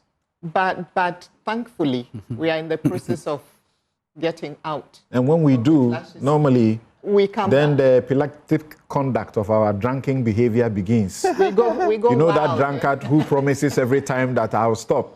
Today I have stopped, I won't do it again. It's like, you know, someone who just comes into money, they pay off their debts, then they get given a lot of money, and then they go wild. Right. Exactly. No, so we can't keep doing the same things over and over again and expect a different result. And I'm hoping that this time things will be done differently.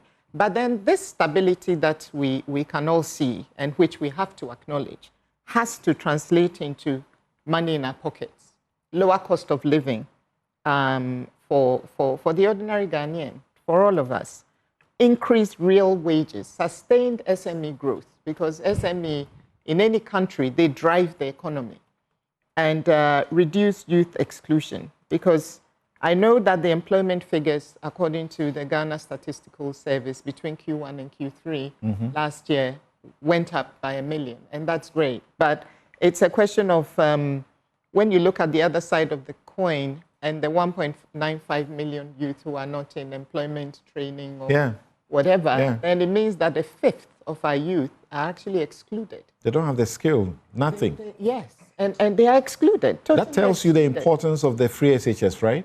Yes. So, so we have to look at that. And the jobs that are being created, are they formal jobs? Are they informal? Are they seasonal? Are they permanent? You know, private sector, public sector? Because we can't also pack people into the public sector. It then leads us to the same problems, you know. So these are some of the finer details which we have to really look at. And then the 24-hour economy, the president spoke about that as well, that he signed the legislation now. It's now law. I think we're all excited to wait to see how that will actually work out from an implementation point of view, because, you know, that is what will determine the success or otherwise of this policy. And also, you know, we need to have, for it to work anyway, we need reliable power. We need to make sure our security services are on point. You mean cheap and reliable power? Cheap and reliable power.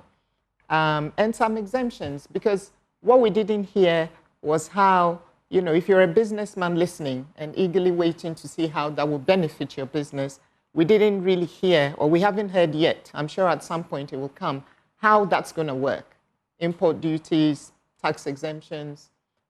Are you going to have lower electricity tariffs? Repeating what Afenyo-Markin said a while ago on this show, but the project comes, and the president mentions capital investment in equipment and so on, that will come with an exemption on tax, like Yes. it was done for the 1D, 1F. Yes, so that's what I'm saying. What form will it take? Tax exemptions, great. Businesses need, I mean, look, you need to empower businesses to move, because we all use the sentence loosely that, you know, the private sector must be the engine of growth. I mean, we can say that in our sleep. But that statement is actually a very profound statement when you unpack it, because a lot has to go into making that happen. The man you advised when he was in power, he popularized it. The private sector is the engine of growth. And he actually achieved that, in my view. He achieved that. The one thing that I was also happy about was to see on the anti-corruption side, to see the EOCO, the amount EOCO has actually recovered so far for the country. 600 million is a lot of money. And it's, you know, when you think about the fact that it's a huge pot of money. They don't tell us, he doesn't tell us within what period. Yes. Whether for the life of EOCO or for the last how many years. I doubt it is the last 1 year. Yeah, so we need to know that. We need to know over what period. Because he pegs it to the number of cases they are doing. The 462. Yes, and I doubt that is within a year. So we need to understand what that figure represents. And you know, there are some ongoing prosecutions. It would be helpful to also know how much they expect to recover from those ongoing prosecutions. Illegal mining dockets and all that were spoken about, that's fine. But the one thing I was actually happy about was what we've all been saying all along, that look, these guys who are being arrested are just pawns. You know, they're just pawns in the game. The real kingpins, the brains and the power behind. He made it a campaign pledge. Yes, illegal miners are hiding. And so you can arrest 10,000, 100,000 of these young kids, but you won't achieve anything unless you go behind and find out who is actually driving these things. And so these are some of, I'll pause here because these are preliminary comments. Okay, thank you very much. And I was going to go to Prof, but there's something Prof does when he's on this show, and it helps me such a great deal, especially when you have these two guys around. So let me hear Dennis before I come to Prof. I'm not sitting in between them. Yes. At that time I was. But the sitting arrangement ought to be Yes. Maybe I should sit in between them. Yeah. Normally we would deliberately put Prof in the middle. Yes, Dennis.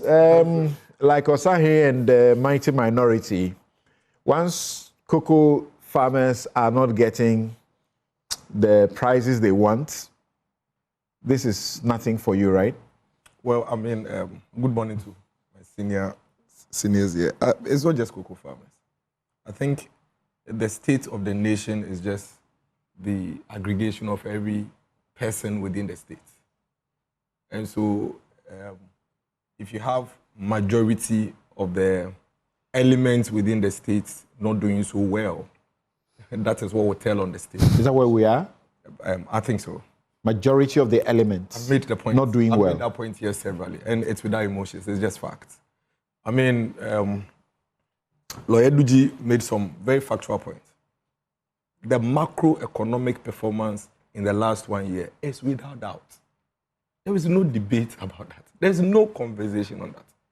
The fact that we've seen unprecedented improvement in inflation, never seen before. I doubt even first world countries see this kind of macroeconomic improvement in such a short period. No discussion on that. The fact that we've seen some very heavy strength from our currency is without doubt. And of course, in a country like ours, once you have these indicators improving, it would affect a lot of other things. The details as to whether it's sustainable, based on what is driving it, is another conversation.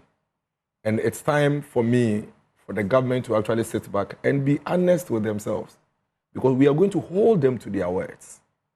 First of all, you need to begin to tell the Ghanaian people what is driving this improvement, so that should anything go wrong, which we are not praying for, you don't come back with excuses. At least they've told us about gold. We've seen too many of them, exactly. And we've always made a point about gold. And we've said that if gold is what is driving us, that we are in trouble, because we don't control it. We have absolutely zero control, like we are seeing with cocoa. It goes down one night and everything is in shambles. Have you seen the promise of diversification, as Vicky pointed out? To the extent that the government communications minister, when I was coming, was saying somewhere on another platform, that if they had not given the cocoa farmers the haircut, the economy would have collapsed, and that they did that to save the economy. But President Mahama said that yesterday. Perfect. So you see, I am drawing our attention that in spite of the politics, we have a country to run. I have said it here, that the government's performance in the last 1 year has benefited, in my view, some 10 to 15% of the population. No doubt about that. 10 to 15%? Yes. The person that imports directly and so need Forex benefited big time. That person cannot debate or fight this government. The person that pays anything, whether goods or services, in dollar, benefited.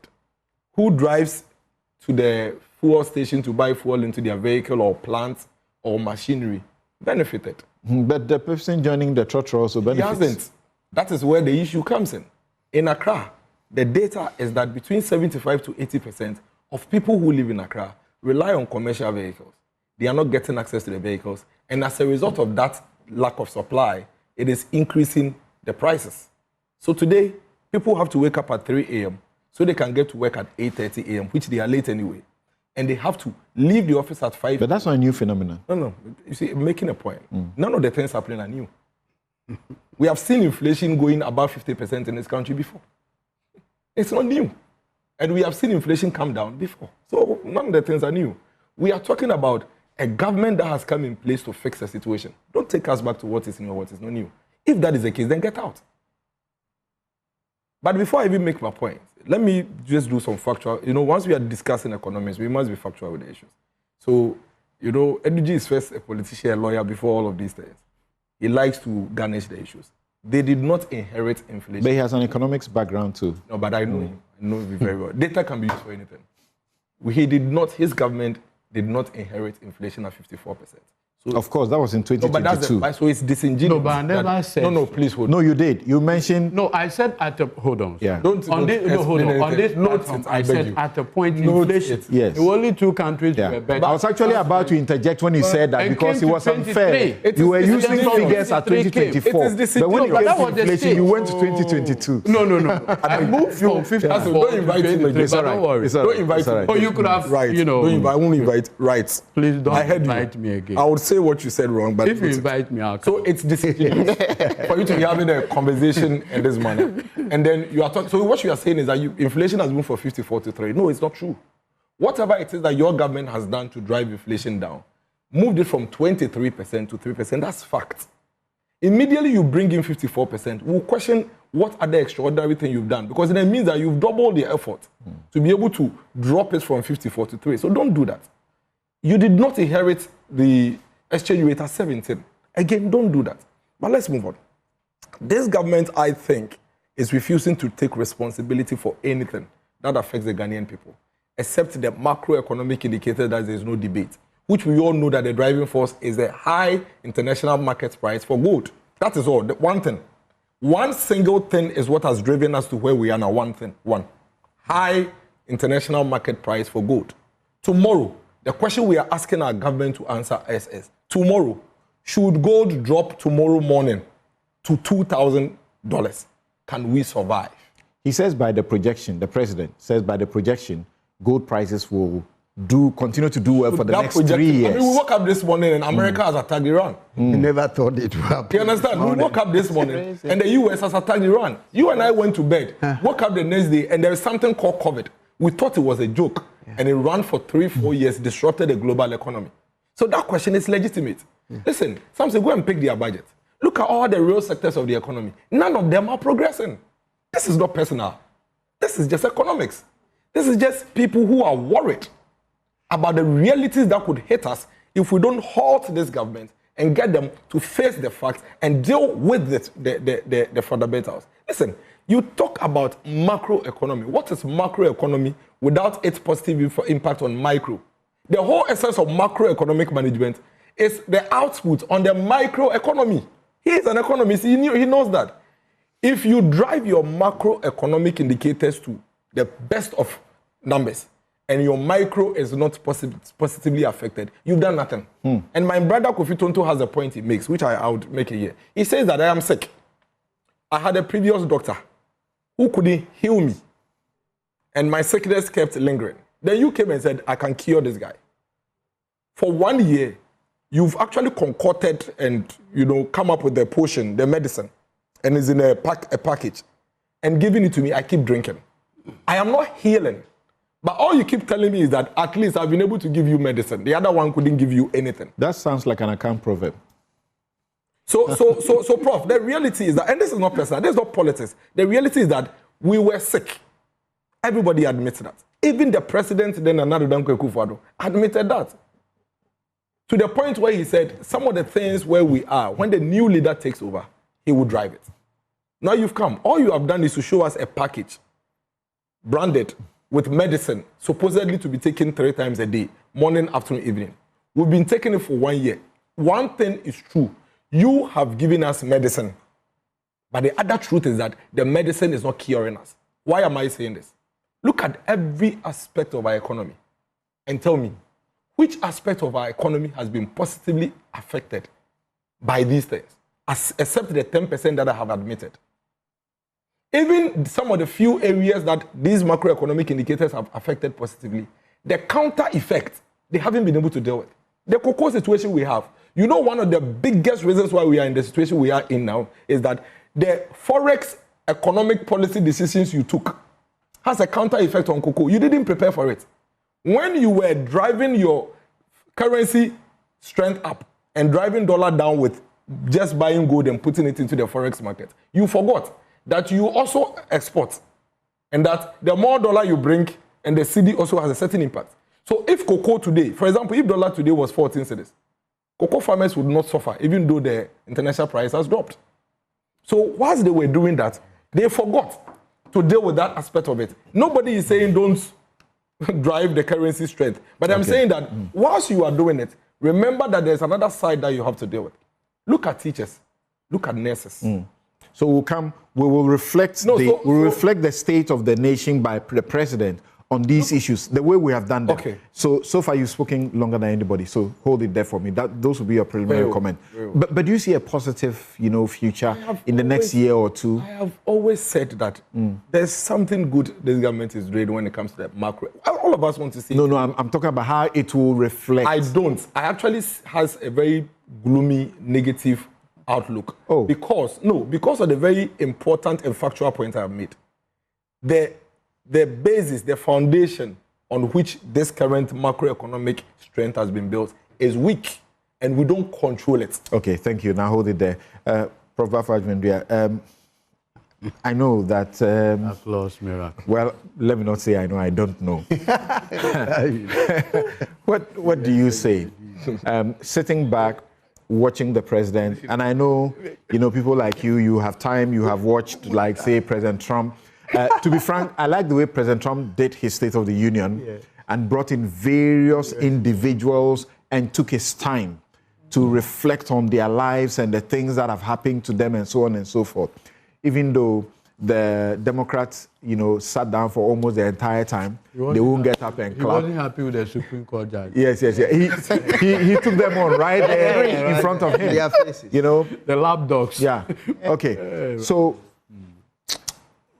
like I could reflect what President Mahama was doing on what Trump was doing.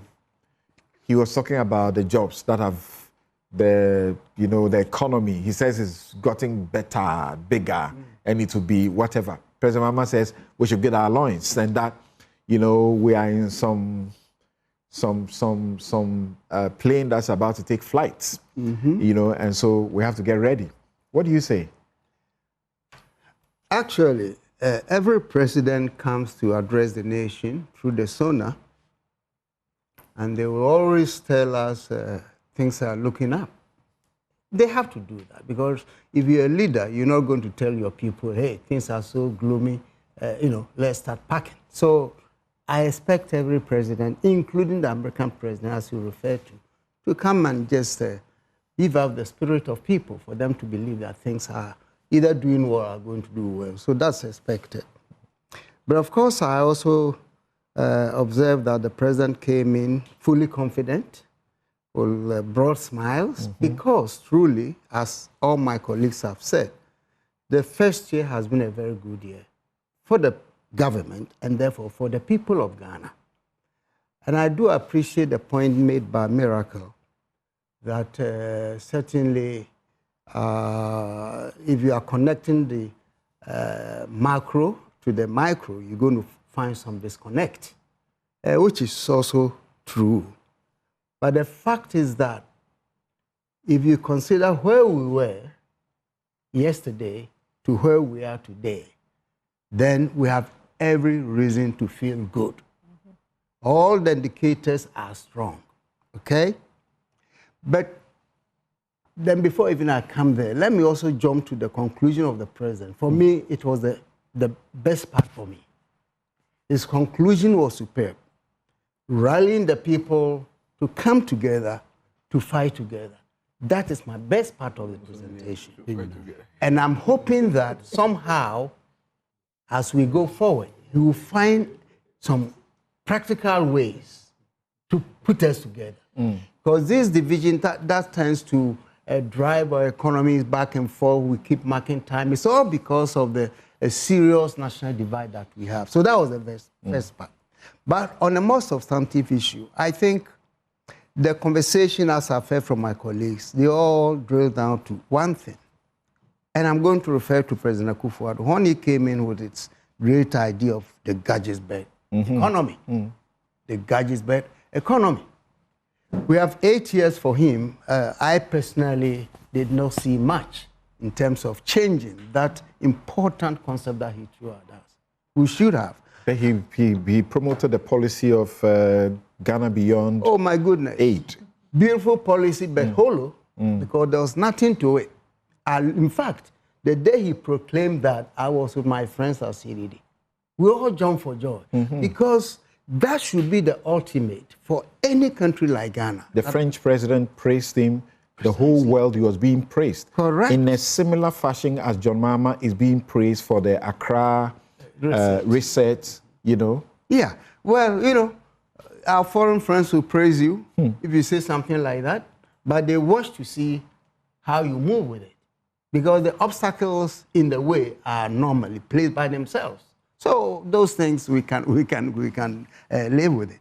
But more seriously, I think after achieving these initial macro economic successes, the challenge for me, and most of you have referred to that, is the sustainability. And also the fact that the Ghanaian economy is still a neo-colonial economy and is very, very vulnerable to shocks in the global market economy. And all the commodities that are driving us currently are all commodities that we do not control. That's where the danger is. So as we move on with this, I would like to see a more aggressive policy towards achieving certain self-sufficiency in areas that we are spending so much money and resources. Importing food. Now, I know we're going to discuss the tomato crisis. That Ghana should sit here today, go to Burkina to import tomatoes on a Sahelian country. And we with all the fertile land around us, we cannot produce enough tomatoes. Just think of that alone. Without their tomatoes, we are already getting into trouble. There you go. Yeah. And if you're talking about the dangers of dependency, not even on the global level, this is it. So I am waiting anxiously to see how the president follows these initial successes with concrete and aggressive policies for self-sufficiency in the food that we eat. I admire the initiative for Feed the Nation. In a way, it was for me, knowing a champion, I said, this mimicking a champion. And let me tell you, in the 2016 campaign, the president made it clear that if he won that election, he will introduce Operation Feed Yourself. And Julius Deborah, who is the chief of staff, did the same. I have sources. I've quoted this in the book I wrote on a champion. And again, if you know the history, it was during that period that President Mahama's father became one of the best farmers in the area of rice, exporting rice. And I think because of the suspicion that perhaps he had connection with the champion, that's why he even left to go to Nigeria for safety. So there is a history behind that.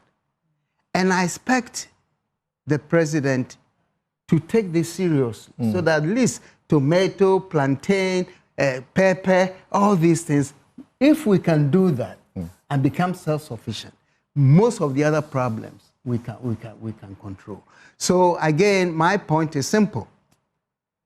Let us now begin to look at how we change the Gadgetsburg economy. Let us begin, and this is what my colleagues and the economists who came on earlier refer to as the structural issues. Structurally, we are tied to the global economy. And so far as we are tied to that, not that we can extricate ourselves immediately, but there are certain domestic measures we can take to make us reduce our dependency on the external economy. For me, that's what I'm waiting for. All right, so we'll take a quick break. When we return, we'll focus on the SONA, on the agriculture, and rural economy, cocoa issues. Has the president got a solution to it? What he says, is that something we can take? Do we accept it? Must the cocoa farmers accept it? The plan to bring a legislation that sort of deregulation of the sector, sort of, not exactly deregulation, but in a way where the prices will rise and fall by themselves and everybody will see, and it will not be government cushioning, perhaps, or not too much of a cushion. Is it a thing to do? Afenyo-Markin was here a while ago. He said, you don't do that. Already they are selling their cocoa farms. There must be some incentive why they want to keep doing cocoa. So we'll project it on that. And then what does it have to say about the power situation? It's been mentioned that for the economy to thrive, you need cheap and reliable power. The power is becoming expensive. And now you buy the credits and they just vanish. They just vanish. I didn't believe what people were telling me in my home and elsewhere about what was happening to the power. So I checked it. I kept ignoring that and said, they have increased the thing. So don't worry, let's buy some more. Then they did again, said, something is wrong with us, so go and check. So I wrote formally. Formally, I like to, keep a paper trail. So I wrote formally to the ECG in the area. And then I said, this is my situation. Previously, if I bought, say, 1,000 CDs, it would take me this period. Now I buy 1,000. If I bought 1,000 and it took me a month, now I buy 1,000, it doesn't take me 2 weeks. So what's going on? They sent their guys, they came and checked. They looked through the whole thing. They said, there's nothing wrong with your meter. Your wiring is perfect. So everything is okay. So I'm asking the question, this probe that the minister has directed, what is he supposed to do? Is it really not the increase that has been done, the 30%? What is wrong with the meters? Doesn't look like there's anything wrong with the meters. So we'll be right back. Project those sectors on your reality in agriculture and power. We'll be right back.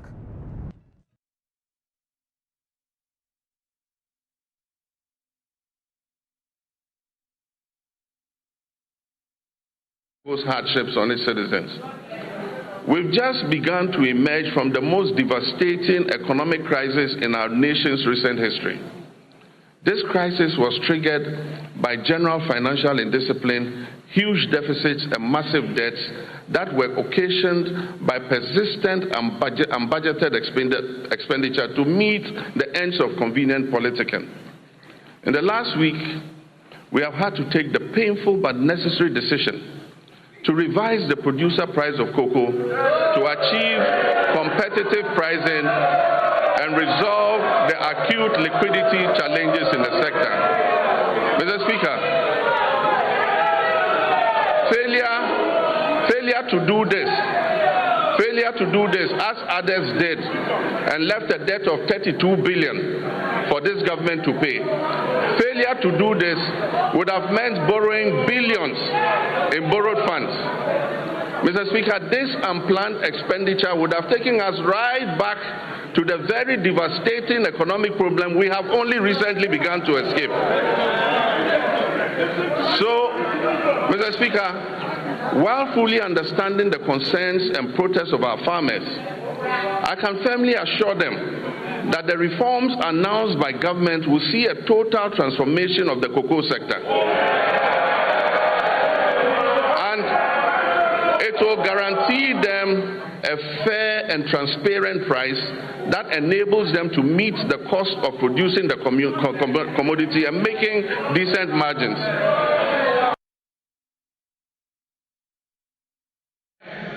To address the high cost of power, the government has successfully renegotiated existing power purchase agreements. Engagements with the 9 independent power producers have resulted in a 250 million immediate savings and 1.1 billion of legacy debt restructured for payments between the period 2026 and 2028. These revised agreements will be submitted to Cabinet, and I'm pleased to inform you, Mr. Speaker, will be brought here to Parliament for ratification. Under the Rural Electrification Program, 200 out of the 400 targeted communities have been connected to the national grid, with a further 100 at various stages of completion. Right. So, Eduji, I'm not too sure if people mainly buy the president's explanation for keeping the cocoa price, farm price cuts, and what he thinks is our way out of the electricity situation. Okay. So I may have to start with cocoa. Mm-hmm. Arguably, we know that cocoa has always been the mainstay of the Ghanaian economy. When we didn't have crude, we have always relied on cocoa. In fact, it is said that but for cocoa, we couldn't have built the University of Ghana. No wonder a hall is named after Ekuafo. Buidam and Co.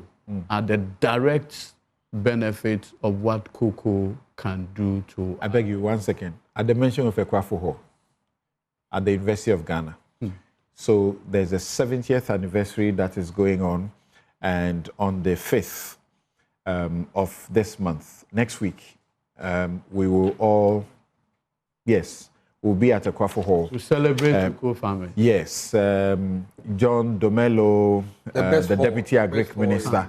The best hall. That was your hall? Oh, yes. I never knew. Oh, myself. Okay, so me too, that was my hall. Yeah, great. So that was my GCR president. Okay. So, so I beg you, please just allow me that 1 second. The 70th anniversary launch of Ekuafo Hall's 70th anniversary is being launched on the 5th of March at 10 a.m. at the Great Hall of the University of Ghana. I'll be there, and I'm looking forward to see many of the alumni. John Domelo is going to be there as well. So, Dennis, I look to see you there. Yeah, but Eduji, you are in which hall? Okay, so many halls. Many halls. Yeah. Okay. about a price. How did that happen? You were petting around. Okay, so it cannot happen that way. You petting. No, I had the benefit of sleeping at M Plaza. You know M Plaza? Okay. Okay. You know what M Plaza means. No wonder you have some of that in your... After this, all right. But the best hall, the Hall of Excellence, Akwafu Hall. But thank you. So Samson, I was on the cocoa politics. So cocoa has always been a significant feature in our politics. If you recall, prior to the 2024 election, we had the benefit of engaging cocoa farmers, and we made a direct pitch to the cocoa farmer and said, look, at the time, the global price of cocoa had risen to almost $11,000 per metric ton.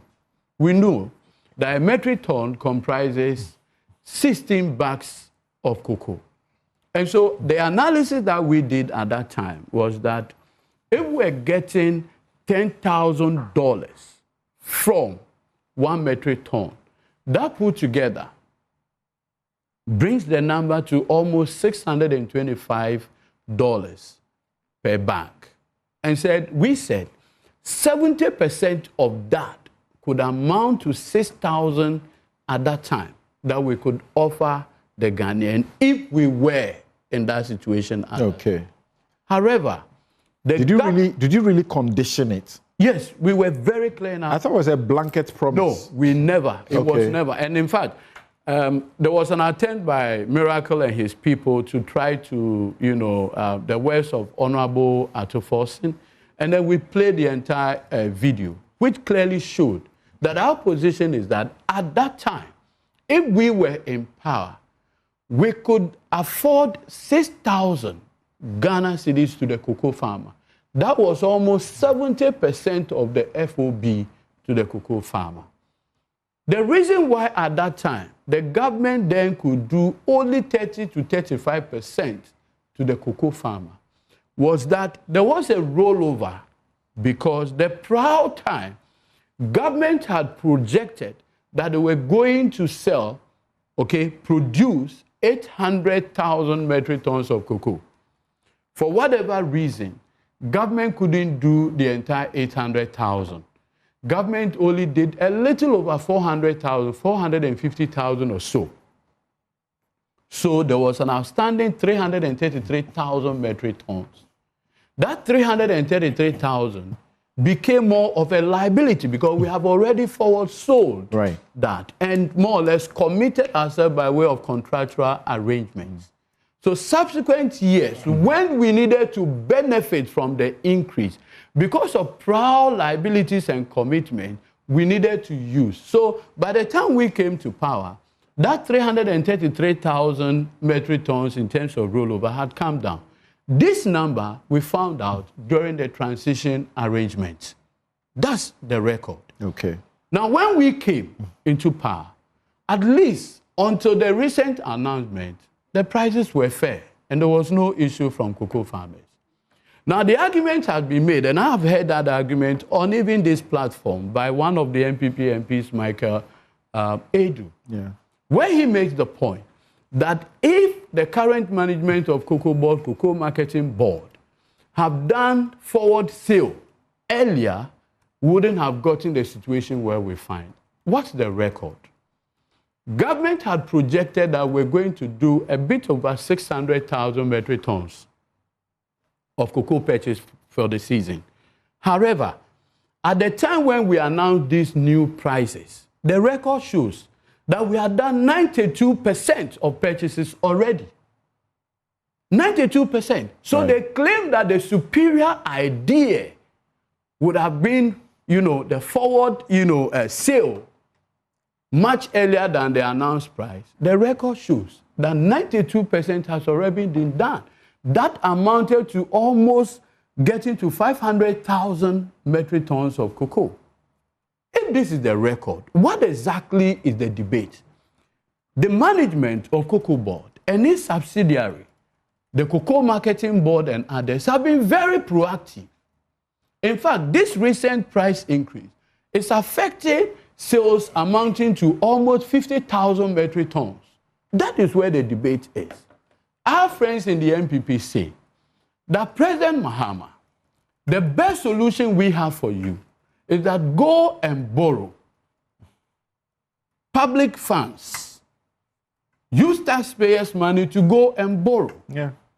And use that borrowed funds to give the cocoa farm. It looks like you need about some 4 billion. Can't you find that money to do that? That's the point Afenyo also stresses. Samson, there is an interesting conversation. I know where you come from. There is maize glut currently. There is rice glut from Sablugu right to all the glut there. The cocoa farmers are saying that there can be higher prices for them. And so they want government to mop up the glut from the system. Basically, what those farmers are also doing is that they are just on the touchline, waiting for government to go and borrow for cocoa farmers, and then they'll fall into the line. Poultry farmers are complaining that there's a glut with eggs. They are on the touchline waiting. Immediately, government of Ghana goes to borrow for the cocoa farmer. Excellent. The maize farmer will come. The cocoa farmer, there'll be an opening of the floodgates. You open the floodgate. The question is, how sustainable is this initiative? I am a proud son of cocoa farmers. And I always say this. I grew up with my granddad in Salifu on the way to Nkwanta. Those days, cocoa husk, that's why we even use the cocoa husk. That's what we usually use for our soap. I don't know if you've had the benefit of using cocoa husk for soap. And that's what we use. Saturday to wash our clothing. I remember. I remember. Yes. So I grew up knowing some of these things with my granddad, who was then the ARS pastor in those days in the Nkwanta South. Cocoa is what I have lived. So I will be happy today to see cocoa farmers giving what is due them. But the fundamental question is this. If the global prices of cocoa is today from 10,000 to 4,100, and my brother Miracle and Co. make the position that President Mahama sell and pay the cocoa farmer as though prices had not fallen on the global market. Beyond the politics, I do not see where that position is coming from. One, it is not grounded in economics, regrettably. But as politicians as we are, there's always the benefit to play on the emotional keyboards of the people of this country. That's what the politician as Vincent Ekoasefwa now also brings a different angle altogether to this thing. What do you say about it? The role of, issues of conflict of interest, and abuse of office by Ato Boateng, acting deputy CEO of Cocobod, in relation to the commercial operations of Atlas Commodities Limited, which is a private entity. He says OSP should investigate the angle of corruption, and then CHRAJ should also investigate the angle of the conflict of interest in the circumstances. I think that where there is evidence of conflict, there's always the opportunity to investigate. And thankfully, the kind of constitutional democracy that we have allows people the opportunity to put up a defense when such allegations are made against them. And in this country, CHRAJ engagement relative to allegations of conflict, abuse of office is as old as this republic. I recall vividly those days, Nana Addo Dankwa Akufo-Addo as lawyer for Kofi Kumsen. He used to go to CHRAJ a lot. The Chronicle, against almost all the appointees of Jerry Rawlings. So the issues of conflict of interest, and I remember vividly, may he so rest in peace, Dr. Mane Boama Okujeto Ablakwa, the famous abuse of office, conflict of interest matter they took to the Supreme Court. Jacob Echebilamti, may he so rest in peace. We have had records in this country where there had been issues where conflict of interest has, come up for discussion. I am pretty much aware of the issues involving Atlas and Ato Boating. And I remember when Ato Boating's appointment came up, it was a condition precedent for the appointment to be validated that his interests in Atlas should completely be denounced. And that was done. Our law, and that is where people make the mistake. In fact, you can have a situation where you can still be the, say, managing director. You have a company of which your interest is in. The matter will come out to the board. What is important is that at the beginning, a question is put. Those who have interest in this matter, disclose it. So that at the point where the decision is going to be made, you are not part of the decision-making process or a disclosed interest.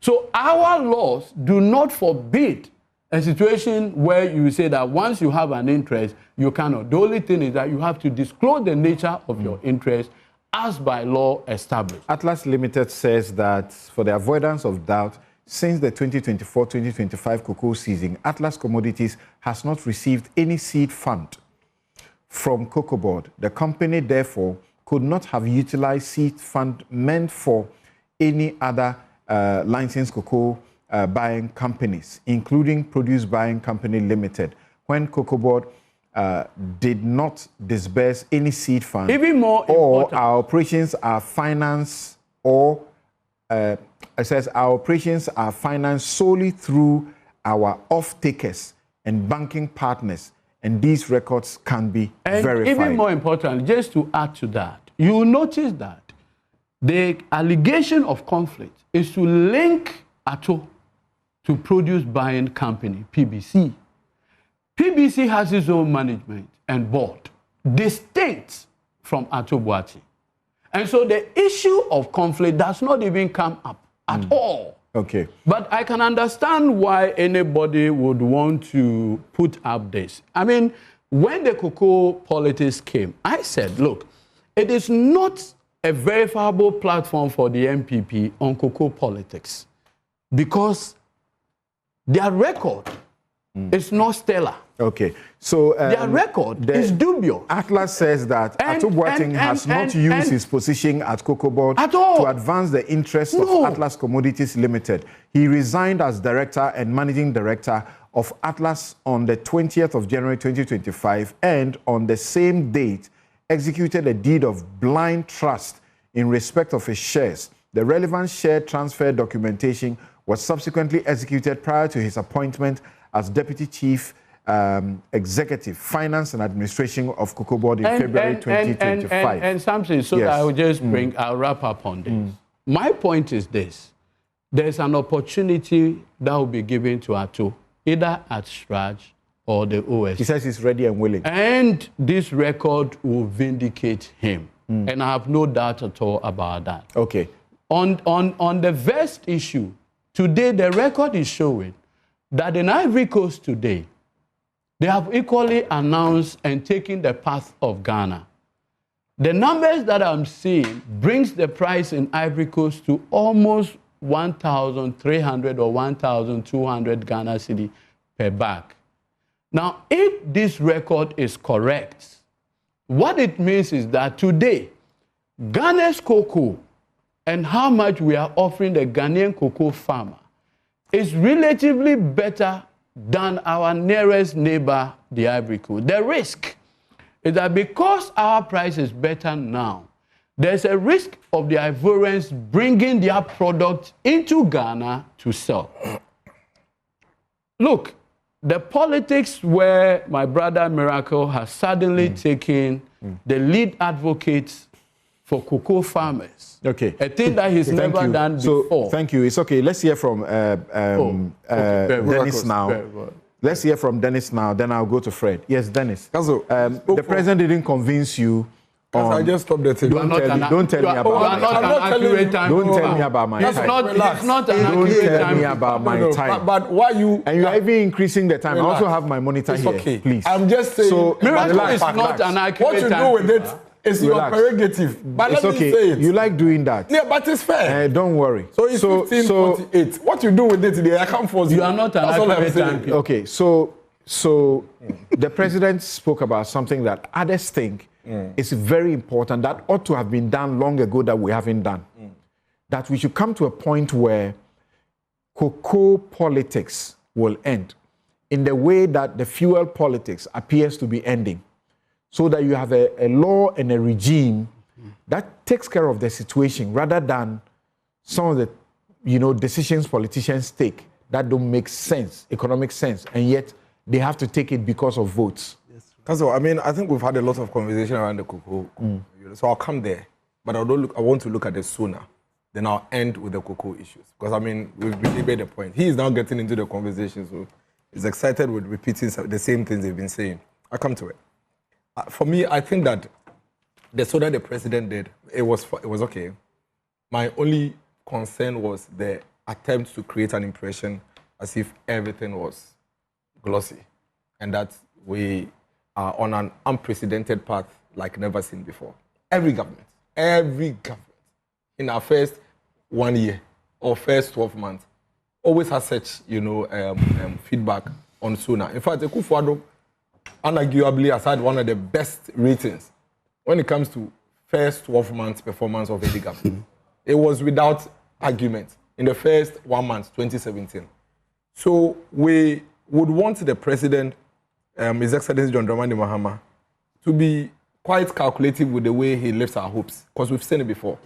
We've seen him lift several people's hopes and ultimately dash their hopes, severally. And he will always come back with excuses as to why he couldn't ultimately do it for them. That's why I am very cautious. I'm safeguarding my heart. I am protecting my blood pressure just to make sure that, I don't fall in this trap. Because there are so many. And I'll tell you what. For example, nurses. Oh, election more pressure. Nurses. Okay, nurses. You made promises to nurses in your manifesto. You made promises to nurses on your campaign trail. There are videos of you. There are audios of you. You are in office. Nurses' salary arrears are pending. Some of them you are deleting from the system. Some nurses have worked for 14 months. You haven't paid them. You promised them automatic postings. You are touting 13,000 employments when there are hundreds of thousands of them at home. You promised them duty-free cars. You didn't mention it. So when Prof says that everybody in the country seems to be happy, I beg to differ. Some people in the country surely have very good reasons to be happy. But there is no nurse in Ghana today that will tell you that he is happy with the government. No nurse.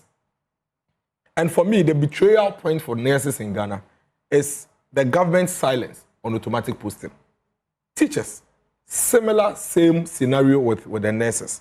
The betrayal point for teachers in Ghana is the president's specific emphatic promise of cancelling Lanchester exams and making it part of a certain regular examination, only for him to come to office and not only betray them on that promise, but even go ahead to increase the fees for registering for the Lanchester exams. So the teachers also have their betrayal point. So, Prof, clearly, teachers cannot be happy with the state of the nation. They can't, because they haven't found themselves in all of these blossoming things that the president speaks of.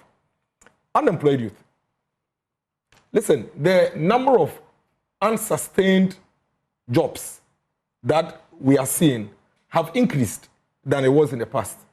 The young people who were hopeful, in fact, millions of young Ghanaians went to queue and vote for the first time in 2024 because this government managed to sell a flagship program that says specifically that when we come to office, every institution in the public sector, and I have 46 videos of high-ranking NDC members talking about 24-hour economy.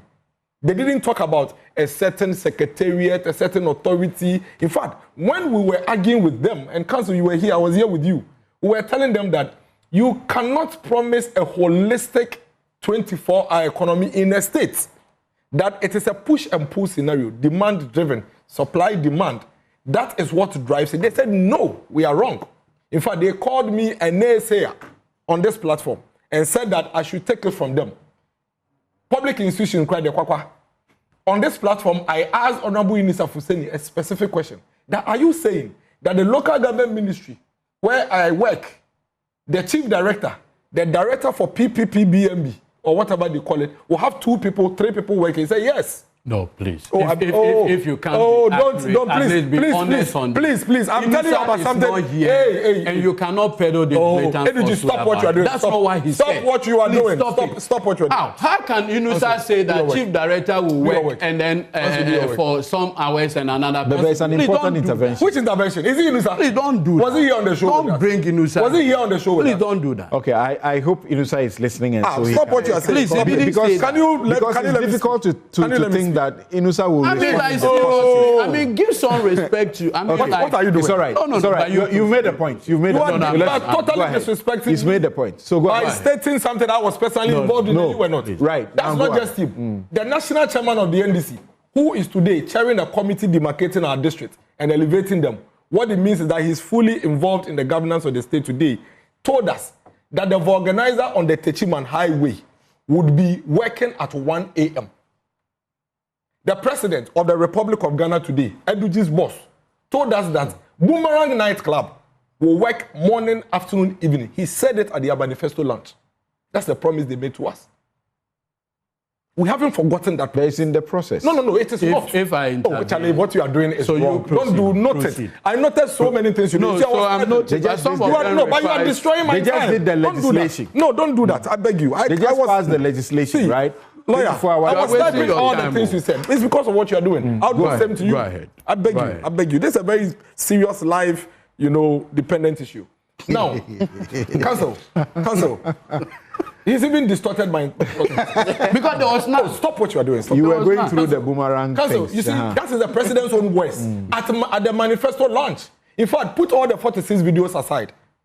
The most bizarre of all the promises was even the boomerang scenario by the president himself. Forget all the others. That was the promise you made to us. For a president to even create an impression that in this country, Republic of Ghana, the nightclubs, the name is nightclub, would actually be playing during the day. Because according to him, those who went to work at night will miss the nightclub. So during the day, they will come and join and chill in the club. Then the day people will go to work. Come on. They sold it to us. Now you talk about legislation. I have read legislation 13 times. Shift jobs 133 does not find itself anywhere in the legislation.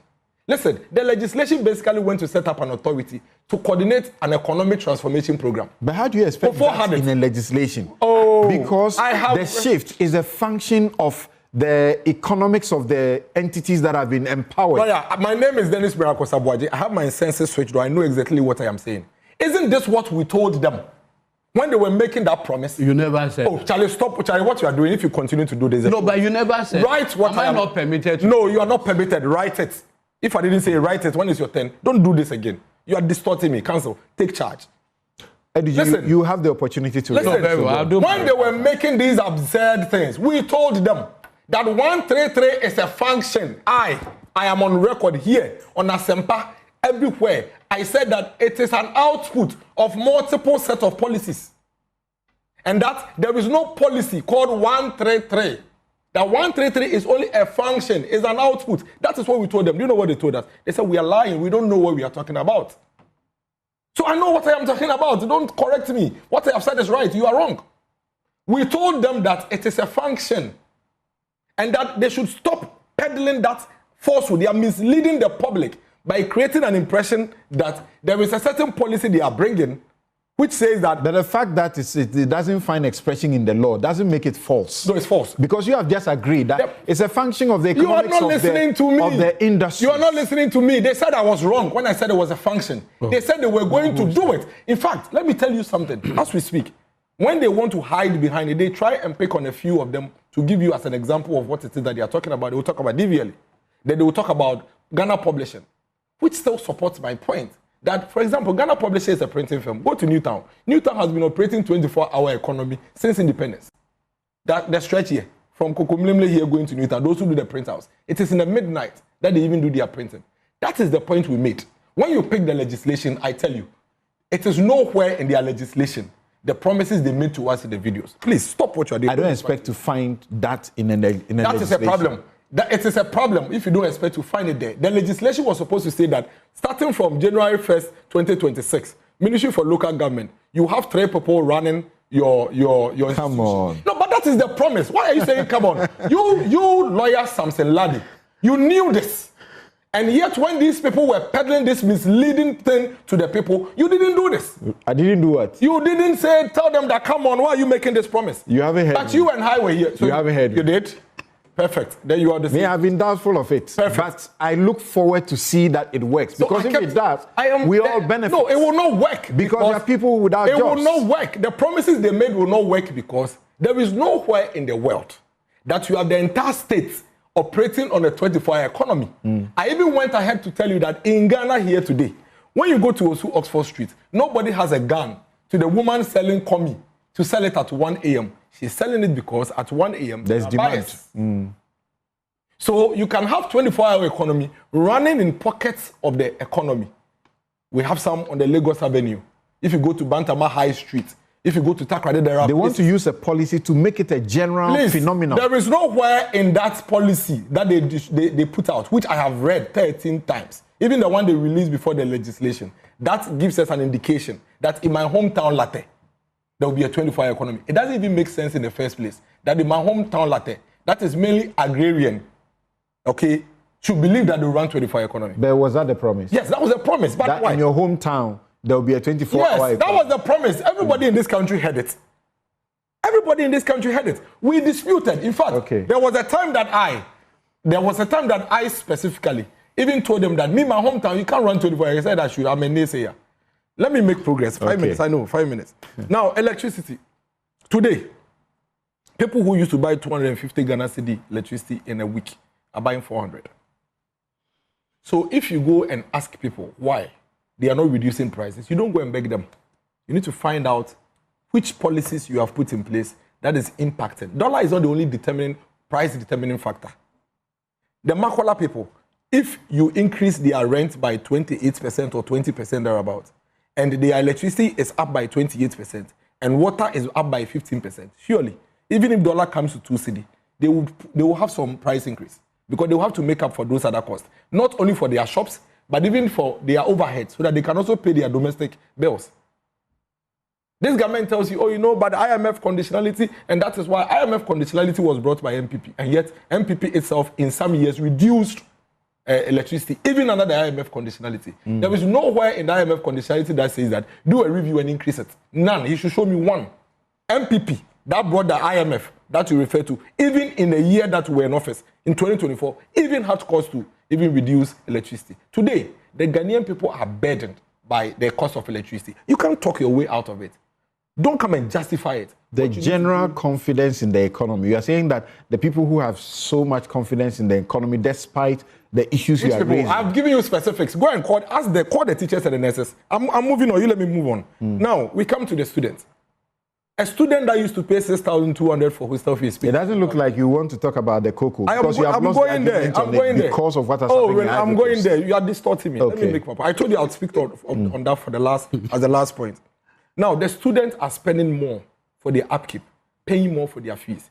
You promised first-year students in this country stress-free level 100 fees. It has become post-stress support. No Ghanaian child has received stress-free level 100 fee. Rather, they go through the stress. Then when they manage to survive, if they manage to survive the stress, then they apply. Then when they are lucky, you pay. Again, the betrayal point for the Ghanaian students is that you promise them a no stress fee level 100 fee, but you have given them a post-stress. Nobody, no Ghanaian child, 2 academic years. But there's guarantee that the person will get it. What? So if they are going to take a loan, I'm sorry, the person who is giving the loan knows that government will pay the money back. I'm sorry, sir. You made a promise not just to pay fees. You said you will remove my stress. I don't have to wake up to even go and qualify for a loan first. Applying for a loan and qualifying for a stress. Your promise was to remove the stress. Have you checked the number of young people who couldn't go to university this year as a result of that? A lot. Do you know that in this country, there are some people who have even no idea how to even apply for that loan? And they have to rely on some of these things. You made a promise. You didn't live up to it. Go and tell those students that the economy is doing well, so they are happy.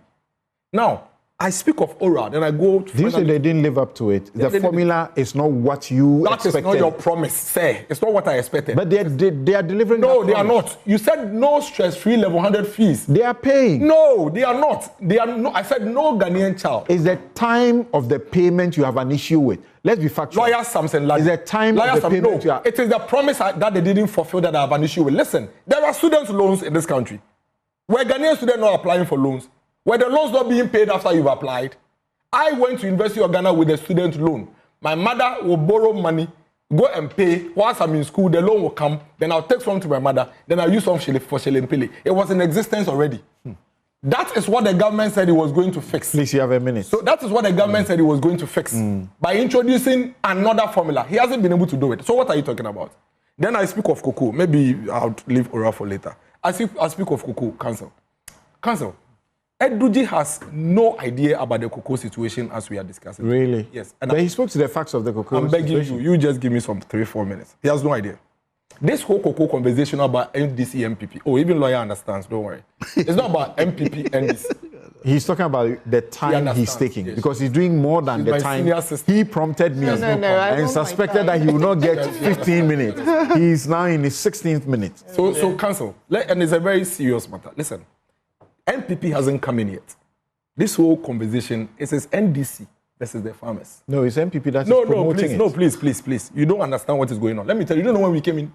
We came in 4 months after the farmers have been fighting them. So please, don't mix the issues. These cocoa farmers have been starved. Nobody actually heard their voice. You're only hearing it because we amplified it. October, November. Are you aware that cocoa farmers did not celebrate Christmas 2025 in this country? Because this government didn't pay them. So don't make it. We haven't come in. We will come in later in October when the new season is starting. That's why we'll deal with it.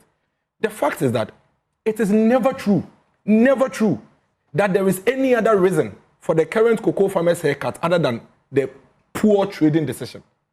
They speak of debts. Then they speak of sale of 90% of cocoa beans. Council, if you sell 90% of the cocoa beans, there is no way you will reduce cocoa farmers' prices. Because if forward sales means that you have sold the thing on paper and agreed on the price. So at any point in time that you get the beans, you only take it and take the money. So when you take the money, the price doesn't change. That is the truth. So if it is true that Cocobod had actually sold 92% of cocoa pods by forward sales as of January 2026, then the government should go and give the cocoa farmers their money to them. As of January 2026. If you had sold 92%, as he's saying, of the cocoa beans, then you would have sold it at the prevailing price at the time you were selling it. Indeed, as at October, when they stopped paying the cocoa farmers, cocoa price on the international market at that time was around $7,000. As at August 2025, when they announced the new cocoa prices, cocoa price was around $7,200. The average for the year was around $7,000. Indeed, at some point in 2025, cocoa price went all the way to $13,000. So if you truly sold our cocoa forward sales up to about 90%, then you would not, because you see the price for the cocoa farmers are usually done on the average price that you had throughout the period of your sale. So it is never true. Number two. I'm sorry. Number two, Councillor, I beg you. You have to end here. I beg you. You see, you interrupted me. You would not have allowed on the 24-hour economy. You would not have allowed anybody to do this. You interrupted me. And number two. I beg you. I am pleading with you. I'm pleading with you. I'm pleading. Number two. Yeah. Number two. This whole Ivory Coast issue just came in 3 days ago because you saw Ivory Coast. Ivory Coast has not reduced prices mid-season like you are doing. That is fact. Ivorian authorities have not reduced cocoa prices mid-season. Indeed, the new price they have announced is for their new crop season. You have rather mid-season, when you have a guaranteed pricing arrangement with farmers in the Republic of Ghana, gone ahead to reduce cocoa prices in the middle of the season. And it is not true that all you have to buy is 50,000 tons. That's a lie. Indeed, what Cocobod took, which they kept in their warehouse waiting for a windfall, which has backfired because the prices have gone down, was 50,000 metric tons. Okay, this. However, the farmers have 70,000 metric tons. Okay.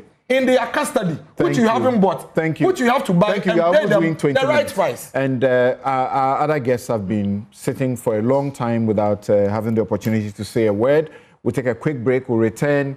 Fred, Vicky, and Prof. We'll be right back.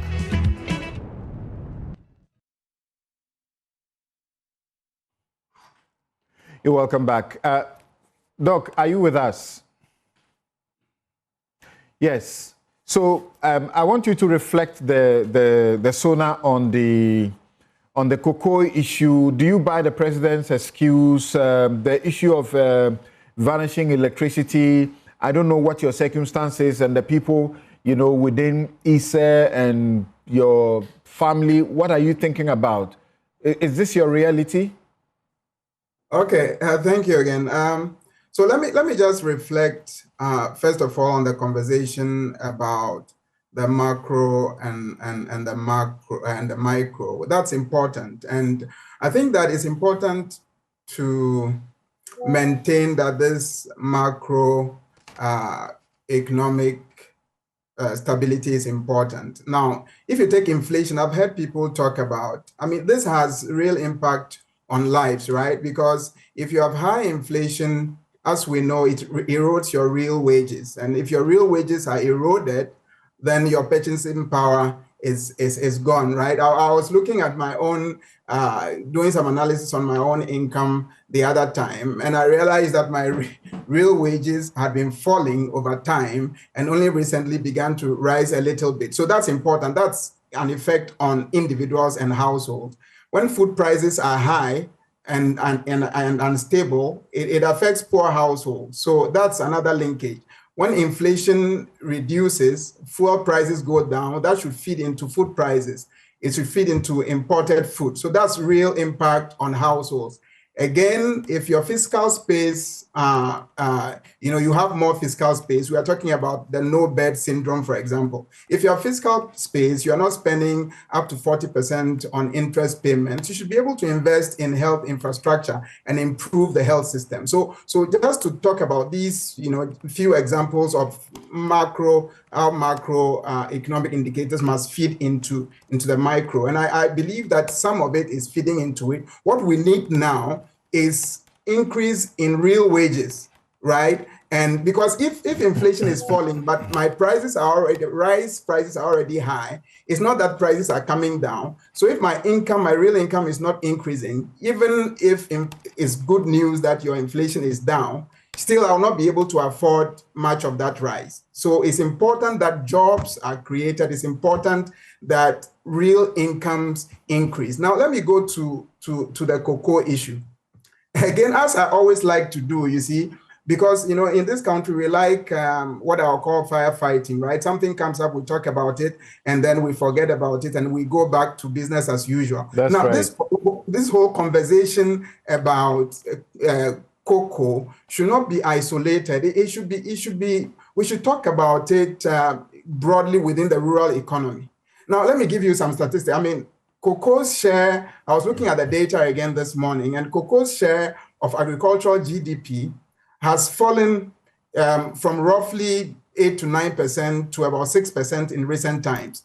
Now, that's not necessarily a bad thing if this is diversification. If cocoa's relative contribution to agriculture and value added is declining, the question is whether is this a pricing or a governance issue? Is it a rural transformation issue more broadly?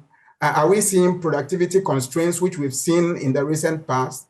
I mean, or is it diversification, which is a good thing? Or is it a structural stress, as we've seen in the past, where exports, prices fall, and then we have this structural issue. So this must be a broader conversation. Now, let me talk about whether or not what was the cocoa prices falling was, of course, it's not a good thing because farmers' income falls and nobody likes that. In principle, producer price stabilization should be one of the core rules of a marketing board, right? Like Cocobod, so to help smoothen volatility and protect farmer incomes when some of these things happen. Do you take the position by the NPP that the government should find money to cushion the farmers? Well, no, I mean, the issue is whether or not stabilization requires buffers, right? Do we have the buffers, either financial reserves or hedging against, these fiscal transfers? The question is whether these buffers are there and are sufficient to do this. If you don't have the buffer, when prices were high, you have buffers so that when these things happen, you can fall on those buffers. Then the issue is that you have to borrow. And I saw from the SONA and the 2026 budget, the constraints at the Cocobod, which are issues that have been created over the years of, the structure of Cocobod itself. So if you don't have buffers, which you should have as a board to stabilize the situation for farmers in these circumstances, then it's a hard question. I mean, going to borrow would then lead to the same thing I was talking about earlier. You are reducing your fiscal space and you can't invest, right? So it's about whether we did the right thing over time to create the kind of buffers that may be necessary to then secure farmers when the situation turns the way it did. If global prices fall sharply and Cocobod maintains high producer prices without adequate reserves, then the gap must be financed. So the question, how do we finance the gap? You go and borrow. Do you share the view that in principle that something ought to be done so that there will be a sort of a system or law that takes care of the price? When I'm doing something stake, there are things I can say. When I'm hosting, I don't say those things. I've done a something stake on the cocoa situation, and I've said one thing that I'm so sure about, that if we were in an election year, the cocoa farmers would not have suffered a dime in reduction of the price. You don't agree? I believe so. I believe so too. I believe so too. And these are political economy issues, right? I mean, politicians don't take decisions based on positive economic principles alone.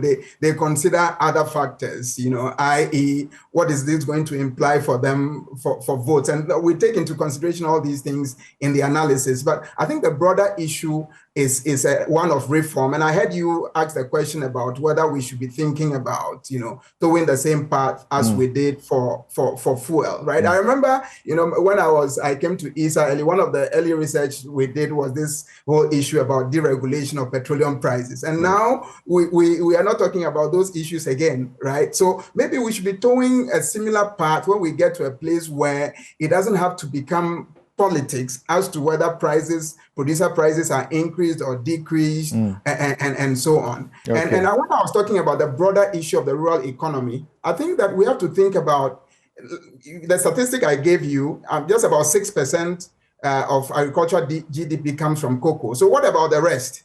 Right? I know we are interested in cocoa now because this is the issue we are discussing. Yeah. But we need to think about the whole agricultural value chain. But Doc, do you also think that what is happening in Ivory Coast deflates the arguments by the minority and the cocoa farmers who still protest? Because as we understand, it's not all cocoa farmers who are protesting.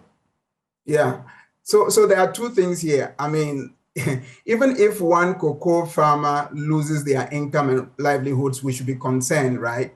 But if it's true, I mean, previously, as I saw from the calculations I did, I thought they said that about 82% of the cocoa was already sold, and that was not going to be affected by the reduction in price. Today, I'm hearing 92%. If that is really the case, then if you do the math, the real reduction as a whole in the cocoa value chain comes to just about less than 5%. If that is true, if those statistics that they are churning out is true, I'm sure soon Edwigi will make some reactions, because we are getting a horde of messages, some of them clearly questioning Dennis and where he's coming from, including questions about evidence of where the 7,000 cocoa beans were kept.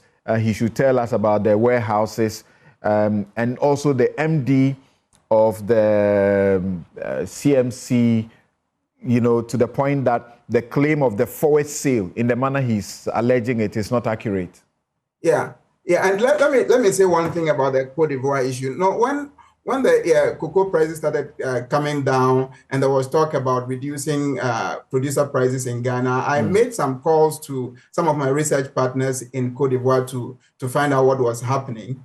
And it's true that the officially, there's not been any change in the producer price in Cote d'Ivoire, but they're also facing the same challenges, right? Where I understood that even though the official, price was around 2,800 CFA per kilo, people were not buying, the cooperatives were not buying because they are not able to sell. And so there's a big problem there too. But I don't want us to, it's just like you're saying, if somebody is suffering and I'm also suffering, then it doesn't matter, right? So yes, we can acknowledge the fact that it's happening not only in Ghana, but as a grandson of a cocoa farmer, I would say that if we had enough buffers and we had taken, we made it such that when the prices were so high, we could have buffers. We could be able to show up these farmers, because if we sold 82%, but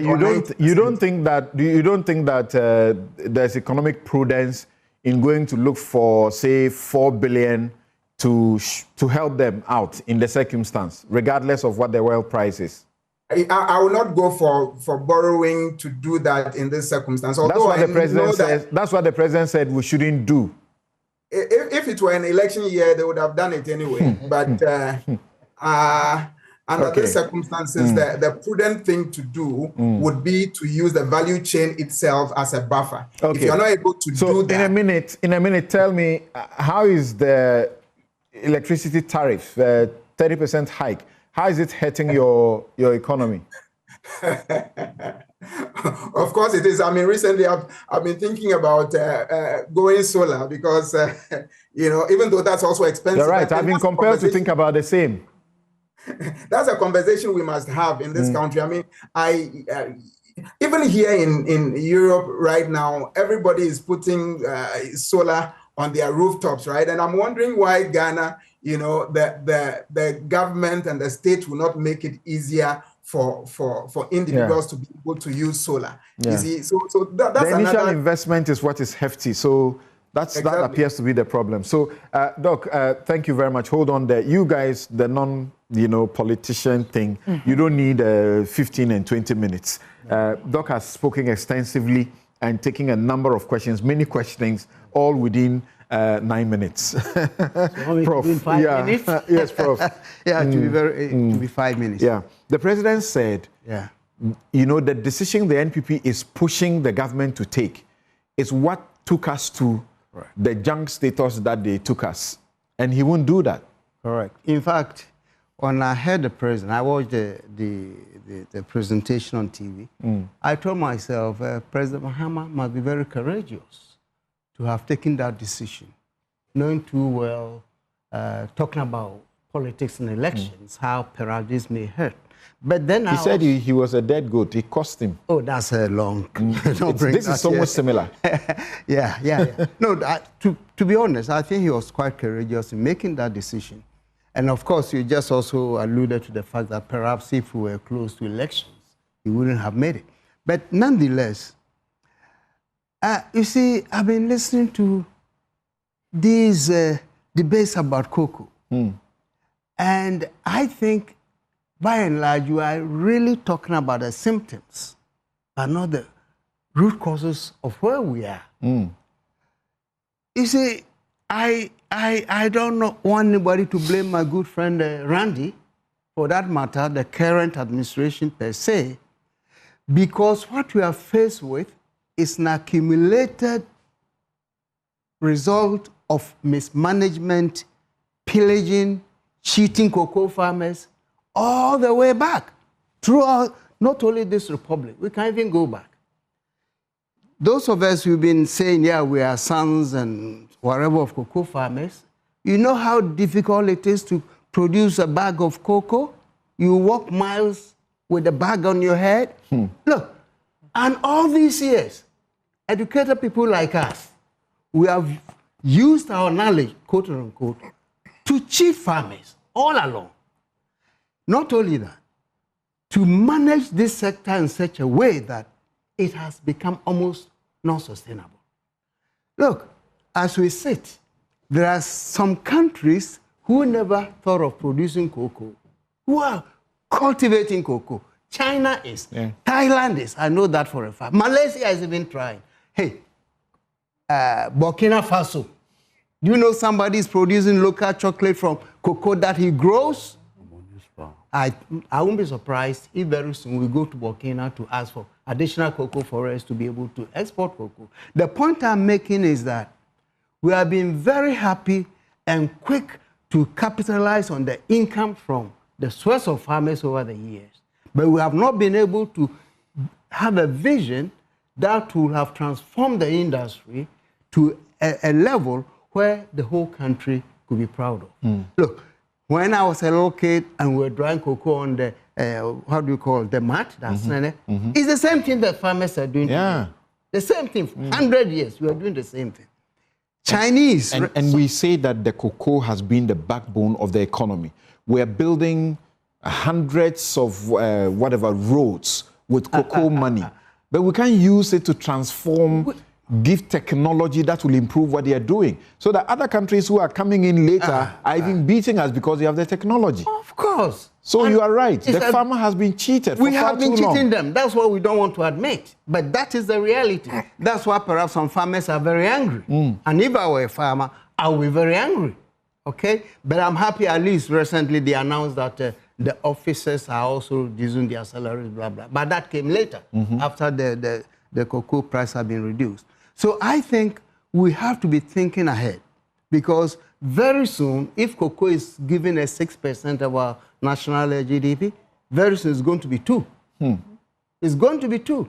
Cocoa will no longer become the backbone of the economy. If that is the case, what do we think in strategic terms to replace cocoa? Diversification, which we only talk about but never get to do. Thank you very much. That's all we do. So because you said a while ago, common tomatoes. Common tomatoes. Without, our neighbors, we are getting to scarcity. Can you believe that? And it's become a strategic issue or security issue, I should say. What's wrong with us? Are we jinxed to... We are not jinxed. We are just not using our brains. People who are highly educated like you and I, we are the cause of the problem, not your father or my father who lives on the cocoa farm. They are just in their villages toiling, and we sit in the air-conditioned offices and see how we manipulate figures to enrich ourselves. That, for me, is an issue. So if the president is saying they are going to reform, he has announced certain measures, which I believe could help us transform it, but not enough to turn our fortunes around in terms of the production and utilization. Let me hear Vicky briefly on this. Yes, the electricity matter. I didn't finish it, but that's all right. Go ahead. What's because the glad that my good friend Eduji mentioned, glut of rice, of eggs, of that. This is not the first time I've heard of glut of rice on the market. What did we do? Simple silos to store. We have not been able to do that.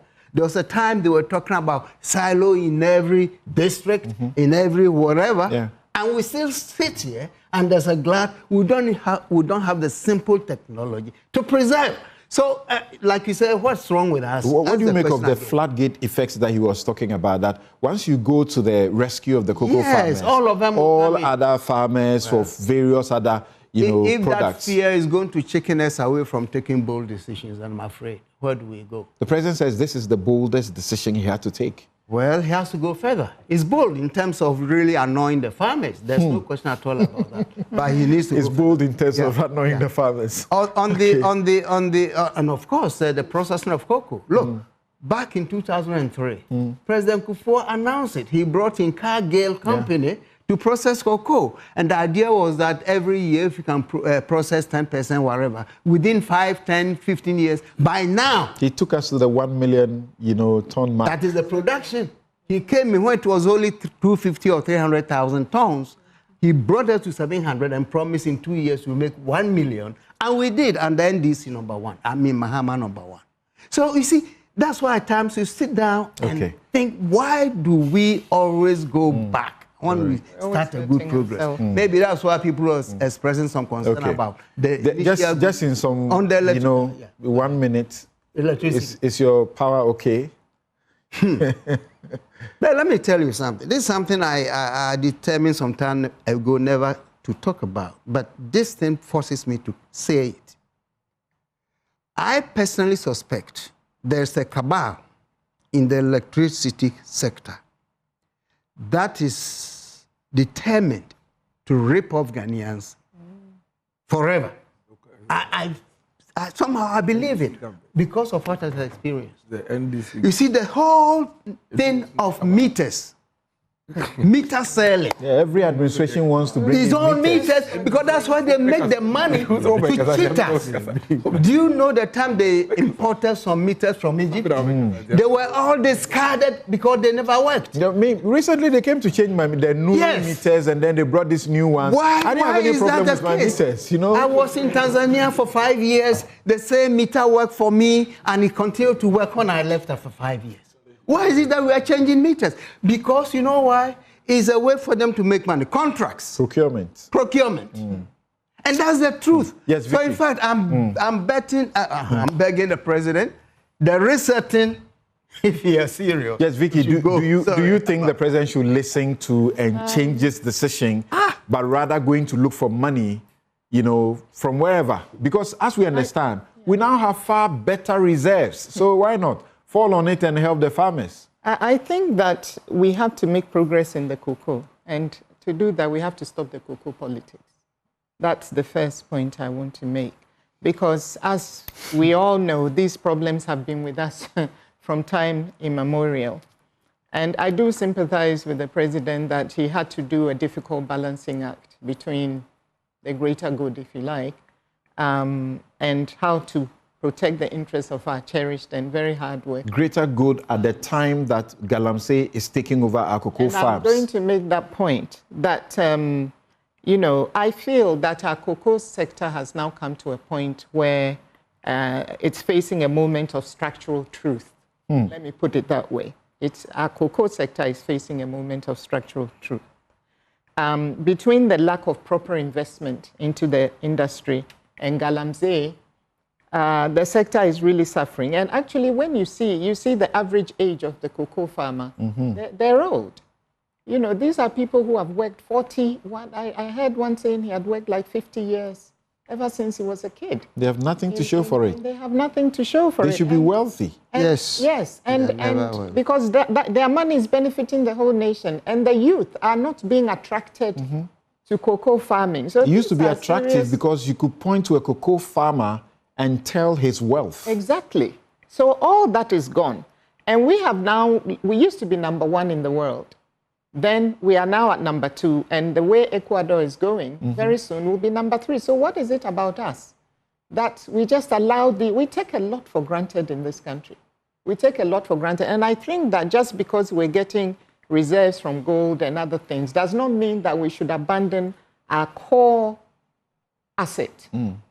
We must not do that because other people are trying to get into the space. So there's still value. That's right. In being in that space. So for me, reform, yes, we must have reforms.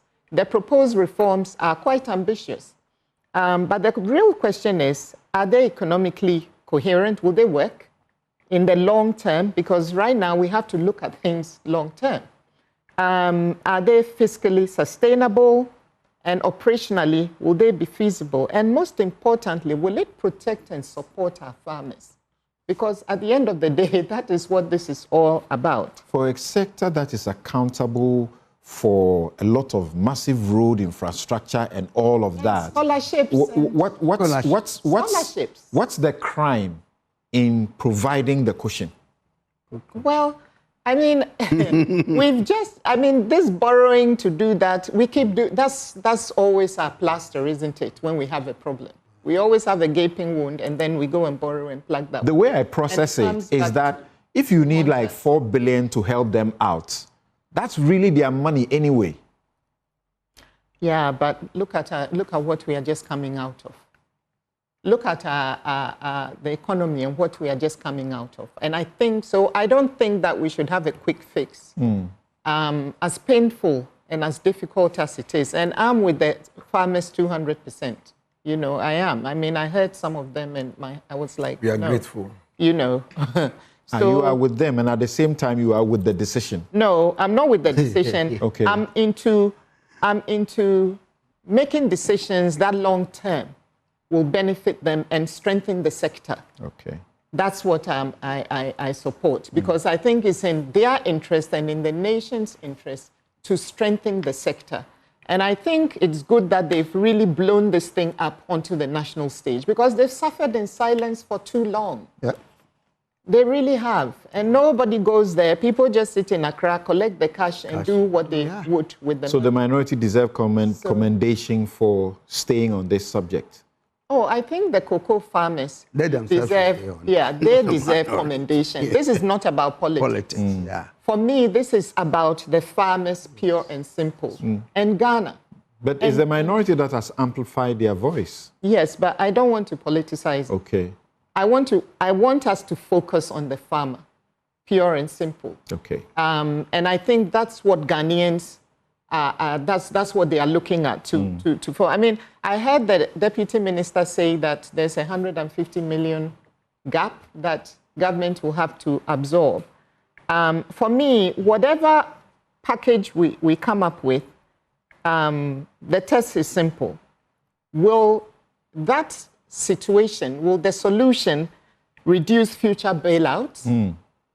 Or will it merely delay or postpone them? Because it's very important that the solution passes this litmus test.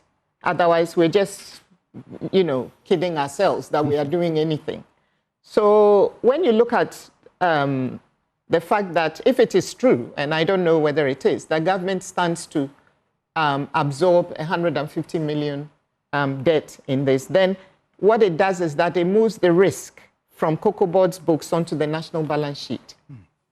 And in an IMF program environment, which is what we're in now, these repeated sector bailouts become macroeconomic signals. And all the gains that we've so painstakingly made could be eroded. That's the point of the president. Yes, but then when you look at the farmers as well, and you look at this proposed automatic price adjustment, if the price drops sharply mid-cycle and there's no stabilization mechanism, we need to have a stabilization mechanism. If there's no stabilization mechanism, then the farmer effectively becomes the shock absorber for the London and New York commodity traders. Right. And we can't afford that. So for me, the critical policy question becomes, will automatic adjustment include a guaranteed floor price? Okay. That's number one. And will it also include a stabilization fund? I think those two things are really important, because the reform must not just be economically efficient, it must also be socially sustainable. All right. In a minute, can you tell us the power situation at your home, in your office? They are both a bit haphazard. I mean, I've had the vanishing cash as well. You've also experienced it? I've experienced that.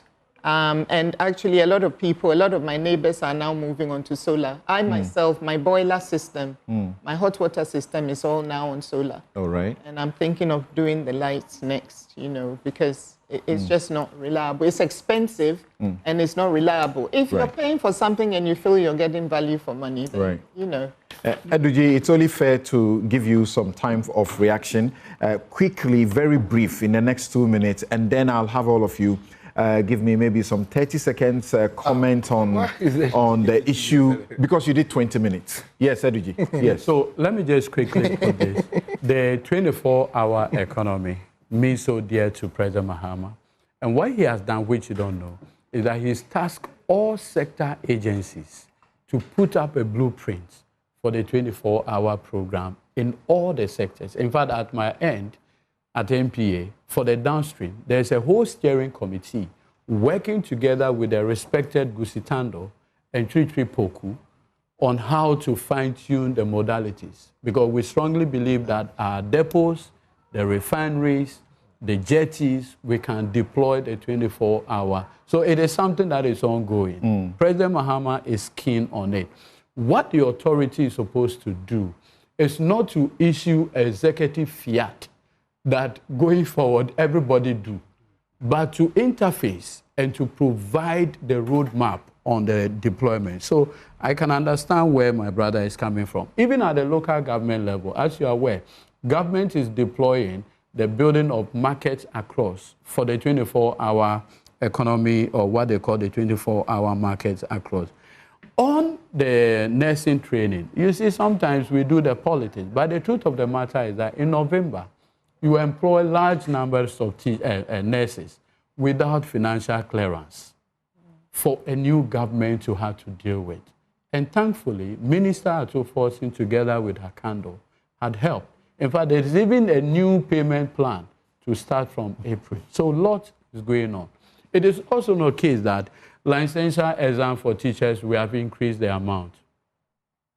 The last increase was in 2024, and it's about 350-400 Ghana cedis. It's the same amount.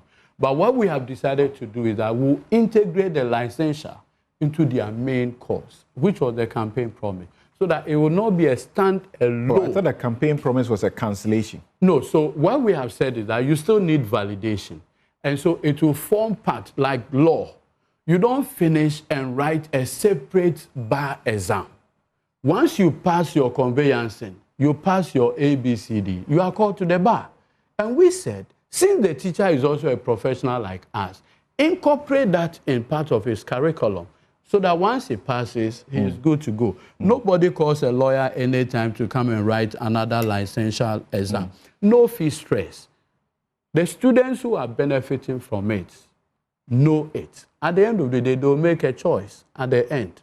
I know parents who have reached out and want this program to their... Now, to the electricity conversation, when the issue came up, the sector minister, my sector minister, in a very proactive manner, has asked the Public Utilities Regulatory Commission to immediately call ECG to account for what the problem is.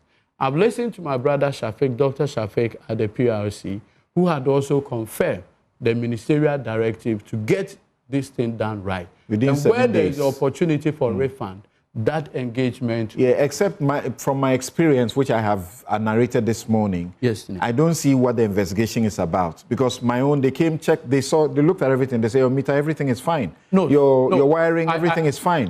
So there's no problem with the system. The skill set I have is a bit limiting relative to a better explanation as to what the technical issues. And that is why the sector minister had decided that there is a need for a group of people to properly... Is it not the implementation of the tariff hike that has led to this? The implementation is verifiable. And I always say electricity market is something you can... So in some 1 minute each for all of you, so a 29-year-old hit-and-run victim died after being turned away by 3 hospitals this year, just a couple of weeks ago, as we understand. Now, this is not new. In 2018, a 70-year-old man died after being turned away by 7 hospitals. My question is that nothing, absolutely nothing happened to anybody. And that tells me the value of the Ghanaian life. What's your brief commentary on this in some 30 seconds about this when we are employing 13,300 nurses and midwives, and still this is going on? I listened to Professor Titus Bayo on the floor of Parliament, and I think he summed the whole conversation, and he's framed it well. President Mahama has made a passionate appeal to all health workers that under no circumstance should a person come to a hospital and be asked to go because there's no bed. Under no circumstance. At least stabilize the person first. Stabilize the person first. And thereafter, if it requires further referrals, that can be done. There is a dimension that Professor Bayo introduced, and I never adverted myself, medical law. He says that the problem is that depending on how the situation is, what the doctors and others also fear is that if the person comes and they touch anything flowing from that, like they say, take the victim as you find, it becomes your fault. So it also brings a certain judgment call on them. It's painful to see a 29-year-old lose his life. And yesterday when I... unfortunately, we ran out of time. Like Vicky, what do you say about this? Siblings who are doctors. I agree with Eduji. It's very painful to see this happening. And I also agree with you that the fundamental question is what's the true cost of the Ghanaian's life? I mean, what's the value of the life of the Ghanaian? For me, no bed syndrome should really be viewed as a system failure, because it's been happening. It's happened over and over again. We see the buildings, we see their hospitals, but are they really hospitals? You know, those are the visible parts, because the systems that operate, that make them into hospitals are the invisible parts. And right now, for me, what we are seeing is the failure of the invisible systems that make the hospital. Okay, Prof. Well, on that issue, I think... I've been bailed out, but say something in 30 seconds. The president's appeal must be a directive. That's the big thing I would say. I think not just a directive. It must be a directive. I think he said directive. Well, I didn't know. In the presentation, he said appeal. But I hope it's directive. Final point is that when my sister talked about going for solar, and I'm thinking about the same, then I said, my goodness, Ghana, whenever there's a problem, we, the elite, have a way of escaping. Yeah. You see, when there are potholes, instead of building good roads, they go in for a four-wheel drive to avoid the potholes. When there's overcrowded streets, traffic, they go in for police siren. They avoid it. And now, electricity problem. We are going for solar. Dennis. So the ordinary people will always suffer. I like the way... I thought it was resolved within your I like the era. way... you can never get the needs of people resolved completely by anybody. You keep improving. I like the way Lawyer Duji now is taking his time, picking the issues one by one, explaining. That is what you do in government. You don't fight us. No bed syndrome. Now, they're talking about... Okay, so I'm sorry. Time is up. I said we should wrap up. My time is up. My time is up. I'm sorry. Thank you very much. And I have to bring to your attention that today there's been the filing past and tributes ahead of the burial for our sister Gloria Kafui Hiaji, the Executive Secretary of the Ghana Independent Broadcasters Association, her unfortunate passing. So the funeral is going on Christ the King Catholic Church opposite the Jubilee House Cantonment, and tomorrow there will be a Thanksgiving service, tomorrow Sunday, at the same place, Christ the King Catholic Church opposite the Jubilee House. I'm Samson Lardy, Anyenini. This has been Newsfile. And thanks for your company. Dennis Miracles Aboagye speaks for Dr. Baumier's campaign. Sedzudzi Tamakloe is the Chief Executive Officer of the National Petroleum Authority. Vicky Bright is here. And Professor Ajman Dua. Thank you all so very much. Have a good afternoon.